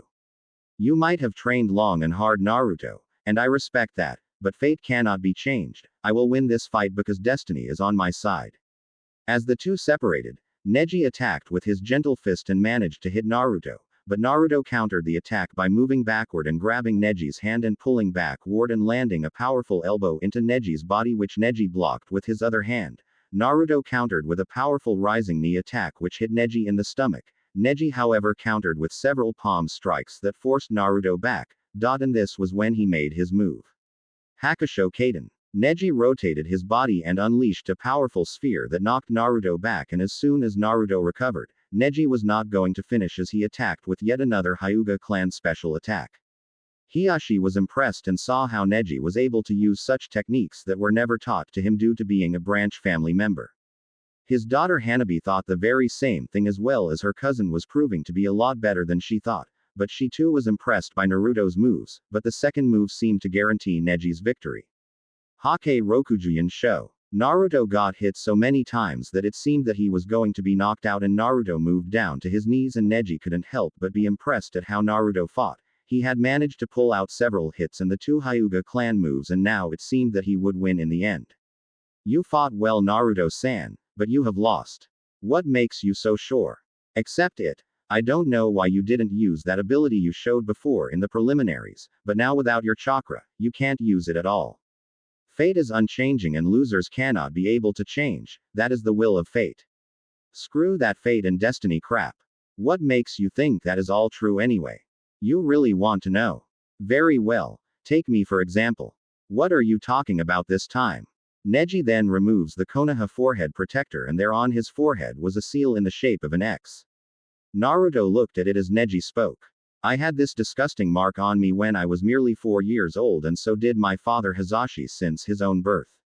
My father was born after Hinata's own father Hisashi, and as clan laws dictated, he was relegated to be a member of the branch family. The Hyuga clan are of 2 parts, and the branch family's fate and destiny are to be the ones who would protect the main branch. I was unaware of it at first, until I saw how they treated my father and me, how we were always relegated to other tasks despite our own talents. This cursed seal was always used for those of the branch family who were always destined to be nothing more than shields for the main family. This seal was given to me by them on the day when Konoha and the Country of Lightning signed a valuable peace treaty after a war between them and an alliance. A celebration was held that day. The head ninja of the hidden village of the Cloud was Lightning Country's representative. The Hyuga were the only clan not present since it was Hinata's 3rd birthday, and the same day I was branded with this seal. Both my father and Hisashi were twins, and my father hated the main family and never respected them. On the day my uncle was training Hinata and he was able to best her, my father prepared to fight with Hinata to see how much she had grown, but Hisashi activated the seal on my father and my father suffered from it. The seal prevent members of the branch family from attacking the main by limiting their Byakugan and injuring their minds and bodies. Hisashi then told him to never defy his fate as a branch family member. That seal protected the Byakugan bloodline through death, for the seal only disappeared in death. One night, Hinata was kidnapped, and Hisashi was able to save her and kill the man responsible, and that man was the head ninja of Hidden Cloud. The Lightning Country then stated that Konoha violated the treaty and they demanded the lead of the Hyuga clan in exchange for the death of their head ninja. In time the relationship broke down and Konoha gave in to the demand of Lighting, but they didn't give Hisashi, they gave my father Hisashi instead. They gave them my father because he was the second born and was fated to die in Hiyashi's place. Neji then placed back on the forehead protector and then glared at Naruto, who glared right back at him. The day my father died was the day I learned the truth of life, Naruto, and I know it to be true. The only truth is, there are those few who are predetermined to be great. I know your dreams of being Hokage, but you are not going to make it. Only those who are predestined can be Hokage. There's only true fate that binds all of us, and that's death. No one can escape that, and all because my father died as a member of the branch family of the Hyuga for the sake of the head family, as it was his destiny and fate as a branch family member. And now, your fate has been decided since you became my foe in this match. Hisashi heard everything, and he knew just what it was that Neji spoke of. In his heart Neji still cursed and hated the main family, and he knew why Neji hated them. After all, they did agree to having Hisashi killed in his place, but there was far more to that than even Neji realized. He wanted to tell him the truth, but he doubted Neji would ever listen to him. He had every reason to not listen after all. Naruto, however, was not convinced and replied, "You can tell me that, but nothing will change the fact that I will not lose to you, and there is no such thing as a fate you cannot escape. At least I have the courage to fight and defy fate. What about you, Neji? Still too much a coward to face fate." At least Hinata and Lee had the courage to face and fight for what they dream for, unlike you who hides behind this crappy thought of fate being inescapable. Neji was getting very angry and made that very well known. You know nothing. No matter how hard you train and no matter how hard you dream for it, you can never gain it, because all people are born with an inescapable fate and destiny. Only those chosen by fate and destiny can ever be Hokage. And you know nothing about how it feels to carry a mark like this one on me for the rest of your life. I am cursed for all eternity and nothing can change that. Naruto, however, got up and to Neji's shock summoned his chakra once more. Spare me your idle prattle and garbage, Neji. Now that we're done playing around, we can get serious. How? You think I let you get those hits for the fun of it, Neji? I just wanted to see just what you were capable of doing with both the Byakugan and the gentle fist for real, and not that I know just what you are able to do. Now is the right time to get serious. Naruto got into a combat stance and then unleashed his special ability. Dragon King Blood. Release. Wind. Neji watched as the tattoos were finally showing themselves, and the sight of Naruto being surrounded by wind made him move back, and this got the crowd right by their pants. They had thought that Naruto was done for despite the amazing fight and spirit he displayed before, but now it seemed that the blonde ninja was about to show what he was about to do. And Naruto did not disappoint as he attacked with several powerful tunnels of wind and sent those slamming hard into Neji's defense and sent the boy away. Naruto did the same and Neji evaded the attack and charged at Naruto, intent on finishing the fight quickly, but if he thought he would be able to attack Naruto up close and attack with the Hokage Rokujuin show once more. He was wrong as Naruto beat him to the second. Naruto attacked at the same time but with an even greater speed, using the wind to propel him even faster to close in to attack Neji, and he struck with a simple kick. Neji blocked, but paid dearly for it as the wind appeared on Naruto's leg and sent him back with several tears on the clothes and some cuts on his skin, not enough to draw blood, but to hurt well enough. Naruto was far from done as he attacked with several blasts of wind and then moved in and launched a punch, and as Neji evaded and prepared to strike, Naruto quickly flipped over Neji and landed his own palm strikes into Neji's back and sent him to the ground. Neji turned and coughed a bit as he felt pain on his body at the moment and spoke to Naruto. "You were baiting me the whole time." Naruto nodded and then spoke with confidence. "Oh yes, I don't have to attack at long range all the time, as you have found out, my abilities also work well in close combat. Besides Neji, what makes you think wind is the only element I can throw at you?" "What? Lightning?" Neji could only watch as the tattoos on Naruto's body transformed and resembled spheres of lighting and lightning bolts, and Naruto's body was suddenly releasing lightning bolts all over himself. Naruto then raised his arm and then to the shock of the people above, black lightning clouds appeared in the sky and then a massive current of pure, raw elemental lightning in lightning bolt form lanced down with a massive boom and landed on Naruto, without even harming him, and then with a pointing of two fingers, Naruto unleashed the bolt of lightning right at Neji. Neji managed to roll away and he couldn't help but feel his nerves tingle and his skin seemed to be alive, as even though he had evaded the strike, the very air was filled with lightning even as the clouds above vanished as quickly as they came.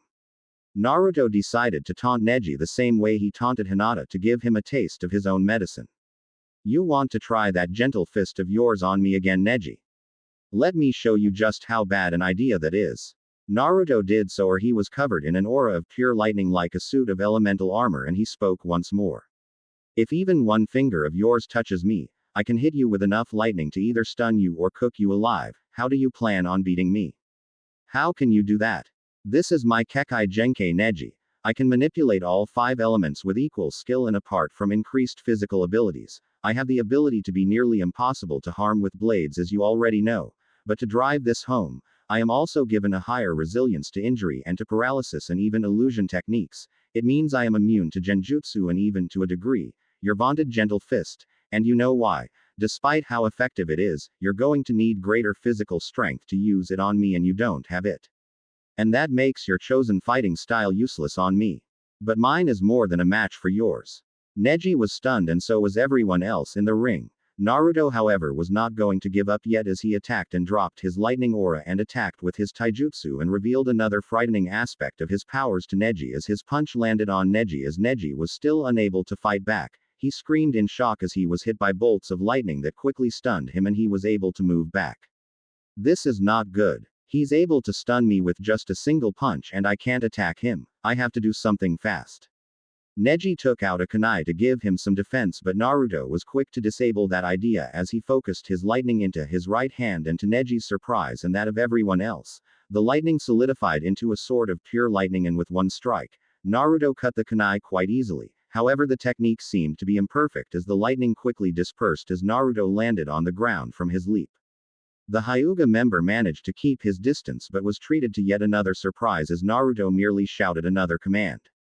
"Water." The tattoos on Naruto's body shifted once more at the command and resembled streams, rivers, and waves of blue color, and Naruto was now using water as spheres of liquid were there on his hands, and he then unleashed from the air itself a massive wave of pure water that slammed hard into Neji, drenching him and sending him flying.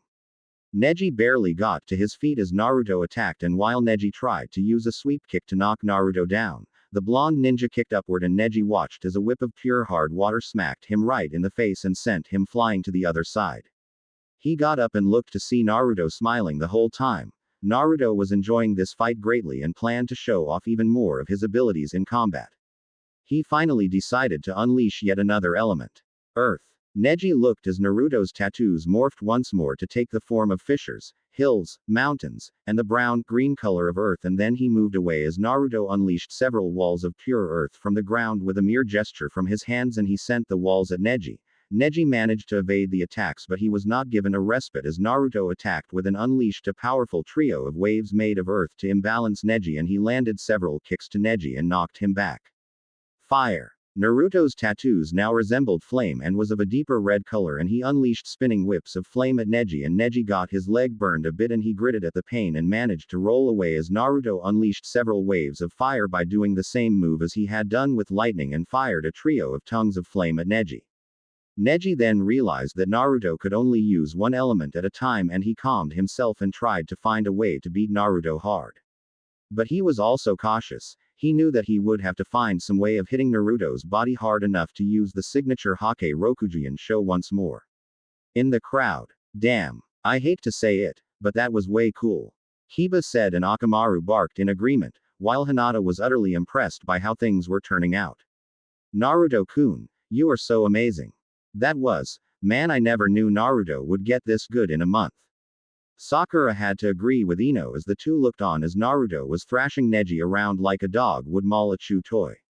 Neji is getting really hurt. Man, this Naruto is really pouring it on. Tenten hated to admit this.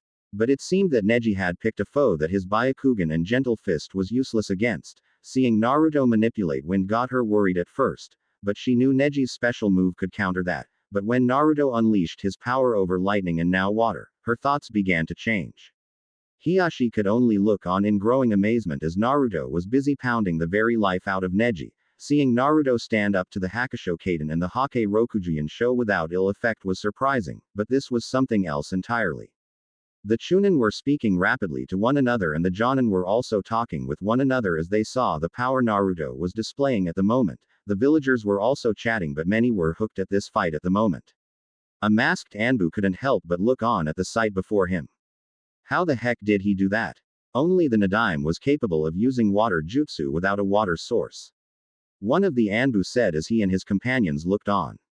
The captain, however, replied, "That was no water jutsu. He is using water differently. He did not use any hand seals, and I think, no matter how crazy this sounds, he was able to pull water from the air itself." In the Hokage's viewing area, Sarutobi couldn't help but smile at the sight. Naruto had gone far even though he had only a month's worth of training. Who is this young man? Sarutobi turned to the Kekkei and replied. Naruto Uzumaki, who has an amazing Kekkei Genkai, and despite his tender age, is head of his own clan here in Konoha. You saw his new clan symbol of 5 dragons surrounding the Konoha symbol. He is relatively new in his powers, but he is growing. I have a feeling that he might even surpass all the noble families and their own Kekkei Genkai. I see. Naruto-kun, where did you get this power? You did not have this when you were in the forest, and it is certainly not the Kyuubi's power. You are interesting. Naruto smiled as he finally revealed his special ace in the hole. He had been training in secret with this jutsu ever since he had discovered that the Kage Bushin he would normally make could also carry his powers, and that meant that they could use his ability to change the elements that they were able to wield. He had thought it over and wondered if it could work. He had presented the idea to Fenrix, and the senior dragon ascendant had to admit the move was very ingenious. And even the pervy sage Jiraiya was impressed by the move and said that what he had planned was taking the use of Kage Bushin to a whole new level. It had been a very hard run to master the style and how to properly use attacks that could work well in conjunction with what he had in mind. It had taken him weeks to master some basic maneuvers. Here's my special trick. And this is what I have been training in when I use my Kekkei Genkai. I hope you're ready for this. Kage Bushin no Jutsu. Naruto created several clones, and there were now, since there were 5 opponents before Neji in the ring, Neji wanted to know just what Naruto was up to at the moment, and he decided to speak. Kage Bushin. Despite that being a Jonin technique, that jutsu is no Kekkei Genkai. Naruto was smirking, however. He had been training with this for some time now, and now was the time for him to keep his promise. No, not on its own, but the Kage Bushin are my aids. I have yet to fully master the ability to manipulate the elements to the point I can use all 5 together, but with the Kage Bushin, I came up with the next best thing.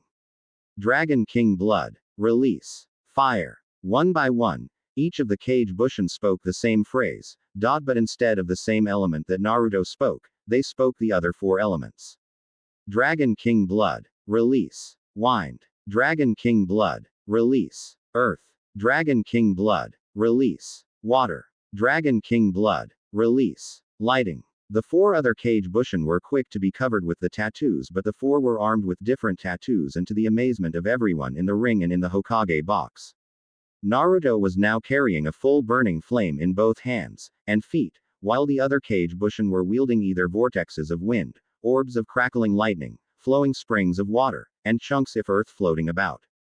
The gasps and comments on what they were seeing at the moment filled the whole ring as the people of Konoha, the dignitaries, ninjas, and the feudal lords. What they were seeing was utterly unheard of at the moment. Naruto and the other Kage Bushin grinned as they all looked at Neji, who was looking the assembled force, and he was stunned at that moment, and the blonde genin replied with a very satisfied smile as he got into position. And the Kage Bushin did the same, and as soon as the position was set, it resembled the elemental chakra table usually seen in the academy.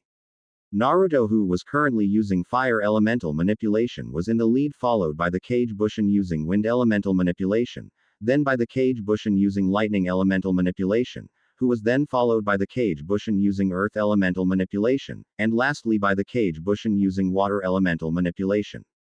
Like what you see, this is my personally created elemental Kage Bushin formation jutsu. This is my personal jutsu, and only I can do it. I said I was going to beat you, and now I intend to do just that. The 5 attacked Neji, and Neji was quickly on the defensive and tried to fire a number of shuriken, but the Kage Bushin, who controlled earth, quickly raised his hands, and out of nowhere came a massive wall of earth that blocked the shuriken, and Neji looked up as the Kage Bushin using wind came from the wall of hardened earth and attacked him with a powerful pair of wind in spheres that forced him to move away, but Neji had no time to respond when the earth wall suddenly surged forward like water and the pillar slammed right into him. Ugh. Neji used his arms to block, but he was sent back as a flat pillar of earth slammed hard into him and forced him hack. Neji had no time to relax just yet as another Kage Bushin came right at him with a pair of shuriken, and he was able to evade them. But before he could make an attack, this one revealed that it was the one who controlled water, and he merely moved his hands and began unleashing whips of pure hard water, and Neji tried to block, but the Kage Bushin was able to soften the water and it splashed into Neji. It was actually a trick, and Neji got hit hard by the other water tendril, which was hard and hit like a whip and sent him reeling. He barely had enough time before Naruto, who still wielded fire, was joined by the Kage Bushin, who was controlling wind, and the two then forced their hands forward and unleashed a combined blast of fire and wind, and Neji quickly realized that he was facing serious danger, as there was no way he could withstand a combined attack from both fire and wind, as the massive vortex of fire and wind hit the area before him. The Hyuga branch member barely had time to breathe as he barely avoided a massive blast of pure lightning from his side as the lighting-wielding Kage Bushin unleashed powerful arcs of lighting from his arm at that moment. Even so, Neji did not get away scot-free. Before he could fully escape, the Kage Bushin leapt forward and in a spinning flip brought down a spinning back heel kick that was covered in pure lighting, and Neji got hit hard on the side of his body and sent flying back. Neji gasped as he was covered in crippling lightning that stunned him considerably, but was not going to get a break as he was suddenly hit from the back and sent flying into the air as the earth Kage Bushin fired a pillar of solid earth from below Neji and sent him flying upward, and then the Hyuga was unable to counter as Naruto came in with his fists and feet covered in flames and unleashed a powerful barrage of punches and kicks that hit Neji hard and following uppercut and sent the Hyuga flying once more. The water-wielding Kage Bushin came into play as he leapt upward and unleashed a massive wave of water that turned into a massive hand which grabbed Neji and swung him around the ring and then released him and sent Neji sliding on the earth, and when he stopped, he coughed out some blood and he looked to see Naruto and all 4 of his element-wielding Kage Bushin moving in formation, and he couldn't help but try to get to his feet. Naruto growled and spoke to Neji. So, had enough. Neji was not going to give up as he got back to his feet. He was not going to give up at all at the moment. However, Naruto was not the kind to let things go easily, and he decided to take it up a notch, and he nodded to all his Kage Bushin and then to Neji and everyone else's surprise. The earth-wielding Kage Bushin became fire. The fire-wielding Naruto now wielded water. The wind-wielding Kage Bushin became earth, and the lighting-wielding Kage Bushin became wind. This effectively made Naruto and his Kage Bushin switch places, and since Neji could not tell which was the real Naruto due to the Kage Bushin having the same chakra and making his ability to see even harder where was the real Naruto at the moment. Naruto, however, was not giving up yet as he shouted another command. Kage Bushin no Jutsu. Yet another group of Kage Bushin came on the scene. This time there were 10 of them, and sure enough, newly summoned Kage Bushin shouted the same Dragon King blood release command, and they were quickly covered by the tattoos and using different elements. Neji now found himself surrounded by a much larger number of Kage Bushin at the moment, and all of them were wielding a different element and were ready and eager for a fight. The Hyuga couldn't help but see himself surrounded by those Kage Bushin who were wielding fire, wind, water, earth and lightning.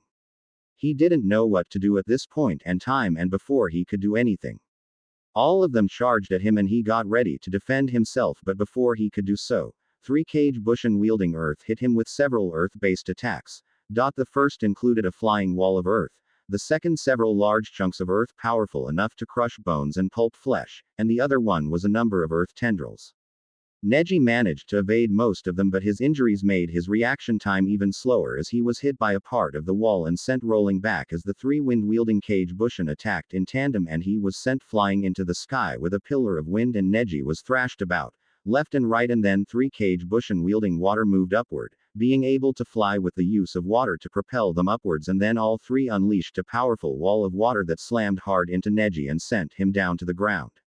Neji tried to get up as he was soaked in water, and as he did so, he looked up and got a full blow to the face with a lighting-covered uppercut and was only able to scream in pain as his body was stunned by the attack, and he saw 2 of the same lighting-wielding Kage Bushin making their move. One leapt over the shoulders of the one that gave him the uppercut and kicked him solidly in the chest and sent him flying back. And the third did the same and followed him in mid-flight and flipped in flight to deliver a powerful reverse heel kick covered in lightning that sent him crashing down to the ground once more. The crowd could only watch in shock while the other Jonin were very much surprised.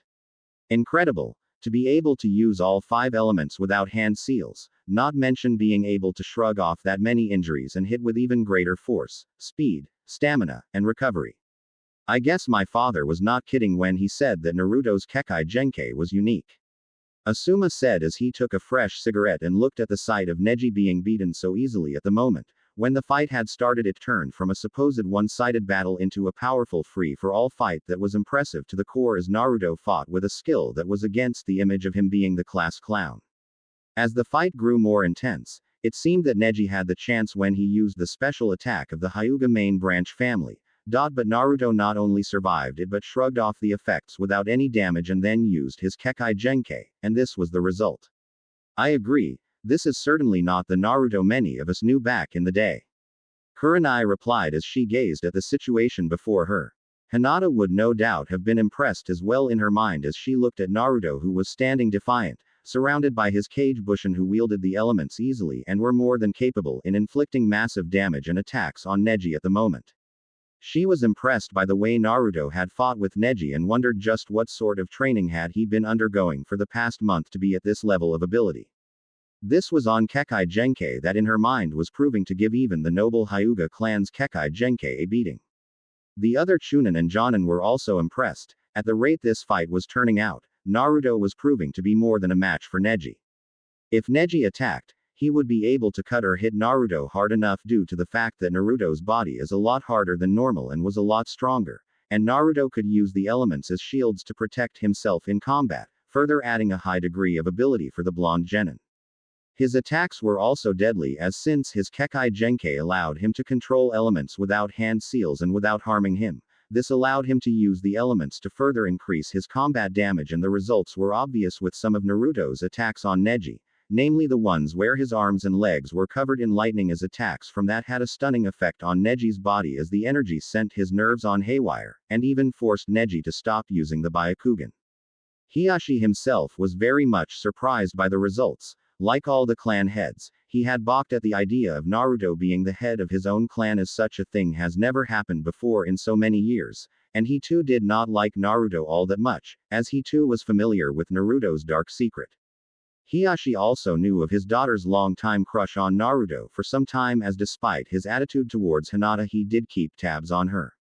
When he found out that she was attracted to Naruto he was displeased but made no move to stop it, hearing as Hinata would train her best to get not just his approval, but Naruto's own approval and recognition as well. Now that he saw Naruto's Kekkei Genkai in action against Neji, he couldn't help but feel a bit threatened. This ability was totally unheard of. This Kekkei Genkai descended from the blood some mythical creature that supposedly visited their village and granted its power to Naruto and many of the clan heads and the ninja. Many of them thought of it as something that would be nothing more than a jutsu. But after all he had seen, this was different. Naruto wasted no time and quickly closed the distance, and so did all 14 of his Kage Bushin. Neji decided to take one last shot at defeating Naruto, but that was not going to work as all the Kage Bushin vanished instantly. What? Neji tried to react at that moment, but he was too late, as the real Naruto, who had secretly burrowed his way underground with the use of earth, making a 15th Kage Bushin to take his place, and had been able to evade the Byakugan, and as soon as he leapt out, he unleashed a powerful right hook that finally sent Neji flying, and then he flipped and attacked the reverse spinning heel kick that hit Neji right in the head, and that was enough to send Neji to the ground, hitting the ground with a bang as he coughed out blood. The real Naruto glared and was far from done as he lifted Neji by the neck, and he began to choke the Hyuga clan member and glared at him and ready to fist. You tried to kill Hinata with one strike. I think I should give you same experience to be fair, now die. Genma tried to move in, but seeing how Naruto had easily demolished Neji, he was more cautious. Hiashi looked on and felt worried as he was about to see Neji be killed. Neji couldn't help but feel that this was the end. But in truth, Naruto stopped his fist a mere inch from Neji's face and he pulled it back and spoke. Do you apologize? What? I said I was going to beat an apology out of you for those comments you aimed at Hinata and to those whose dreams you tried to talk down. And now that you can barely stand, I suggest you give me the apology I asked for. Come on, Neji. It's not that hard, is it? Or are you too proud to say those words? Pride means nothing here. Your life is my hands at this moment. How does it feel to know your life now hangs in the hand of one who used to be a failure? Naruto then released Neji and spoke to him as Neji to the ground. Do you know how many times I failed the graduation exams? Neji looked at Naruto, who glared back at him, and the blonde continued. I failed many times, and all because the one jutsu I couldn't master was the Bushin jutsu. Weird, isn't it? I am able to make as many Kage Bushin that I want, but I couldn't even make one Bushin back in the academy. Let me tell you something, Neji. You think I don't know what it means to carry a mark for the rest of your life? I do. I carry a burden that I have to live with for the rest of my days, but unlike you, I don't accept the fate handed down to me. Do you think you know the pain and grief of being cursed? You know nothing. You don't know what it feels like to know that every time you turn your back, people call you a monster, demon, idiot, and worse. You don't know how it feels to have them look at you as if they wished you were never even born. You have no idea how lonely, isolating, and depressing it feels to know that every day you have to go back home and be alone for the rest of your life. I had to live like that for 12 long years. You didn't have to. You're a Hyuga, one of the noble family, even if you are one of the branch family. Everyone only has to hear your name and they look at you with respect and admiration. You were born with that talent and ability. You didn't have to claw and fight your way out of the dirt, be where you are. You didn't have to try and fight to prove you are more than everyone thinks you to be. Not like me, or Lee, or even Hinata, even if she is a Hyuga like you. The villagers were silent. Even the ones would have spoken against Naruto were rendered dumb. They had thought this battle would have been simply a defeat for Naruto and would be quick, as they were eager to see Sasuke Uchiha in combat, but the titanic battle they had witnessed had changed their minds. They had thought that Naruto was going to be easily beaten by Neji, despite his supposed Kekkei Genkai, which they laughed at and called it nothing but a weakness before the Byakugan of the Hyuga. But now they were taking their words back, because not only did Naruto withstand and survive, but outright demolished Neji, who was last year, #1 genin. Before my Kekkei Genkai awakened, I had few friends, and everyone treats me like dirt, like I am useless, like I am nothing but trash to be ignored. Not this time. I have made it here to this very ring, and now I have beaten you, the one who think fate cannot be changed. An old friend gave me a message and it taught me an important lesson. Fate is something that we make for ourselves. As long as I have the will to fight, the courage to stand, and to prove that I can break free from my chains, then fate or destiny is something I forge for myself. So don't you dare preach all that crap about destiny being set to me or anyone else, because it's nothing but garbage. If one like me can be able to defy fate and destiny, stand tall and shake the very foundations of heaven itself, then what about you? Neji was silent as he saw a bird fly freely into the sky and he knew that he was defeated and spoke. I apologize. Good. Now we're even. Genma could tell that Naruto was done and spoke to the crowd. The winner is Naruto Uzumaki. To be continued. Author's notes. Well, this was done, and the reason for the delay was due to the blackout of the internet server here in my hometown. Things are getting to be very much back to normal at the moment. But this has allowed me to have time to focus on proper writing at the moment as I have been best by a number of situations and more that tested my patience. Not to mention the Atihan festival looming in the background has added to my concerns as guests will be filling into my home soon enough and my family have to play host to a large number of relatives and visitors. I just hope my home does not collapse at the wait. Speaking of homes, what do you think of Naruto's brand new home? Not too shabby I have to admit that I'm no architect so I had to design the place myself, but following the tradition of underground mansions, this went out rather well in my mind at least. I can have changes placed in soon enough though for now, that is the basic layout. I borrowed some of the fighting styles of Avatar The Last Airbender for Naruto's new fighting style which is elemental taijutsu. However, unlike Aang, Naruto can kill using the elements while Aang avoids killing unless his friends are harmed. In using elemental taijutsu, Naruto's taijutsu skills are even greater as he can infuse elements into his attacks with devastating results, both in normal state and advanced. His normal punches and kicks can be amplified by the element he commands. If he uses lightning in a normal state, it can stun and disable targets, and in a perfected state, it can slice through objects with highly powerful results, as well as shock the air and allow Naruto to call lightning storms into battle. Fire can burn targets, incinerate them, and even melt through earth and melt metal if Naruto controls it properly. Wind can be used to knock people and objects back with explosive force, while perfected can slice through objects in a very fine level. Water can be used to overwhelm targets, and if perfected, can be used to freeze them solid, showing that Naruto's use of water is not the same as Haku's Kekkei Genkai and unlike water benders from Aang's world, he can pull water directly from either his own body or in the air itself making him similar to the Nadaime of Konoha.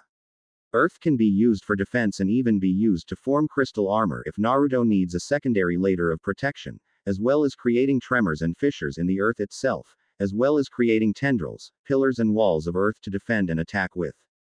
Another technique Naruto creates in the battle is his Raiken or lightning sword, but since his control is limited and not fully matured, the sword dispersed quickly. Given time, Naruto could easily master this ability to form solid weapons of not just lightning, but the other elements as well. The ultimate form of Naruto's elemental manipulation is the ability to combine all the elements into a cohesive form. However, he does not have the experience and aptitude to do that, unlike his dragon ascendant sensei Fenrix, so he uses his Kage Bushin instead, and while this does not allow him to use the elements all at the same time, this allows him tactical flexibility and mobility as the Kage Bushin can also switch elements like he can and attack in tandem with either each other or the real Naruto. Also he is able to summon Gamabunta, but how did that turn out? We shall see in the coming chapters. As you can see, Orochimaru was watching the whole thing and now he has developed a keen interest in Naruto and no doubt wants to use Naruto's blood to increase his powers and still get the Sharingan, so you can bet Naruto and Sasuke are going to be in for the fight of their lives soon enough as the invasion begins. How will Gara stand up to Naruto in the next chapter and how will the clans of Konoha react to seeing just a portion of Naruto's powers?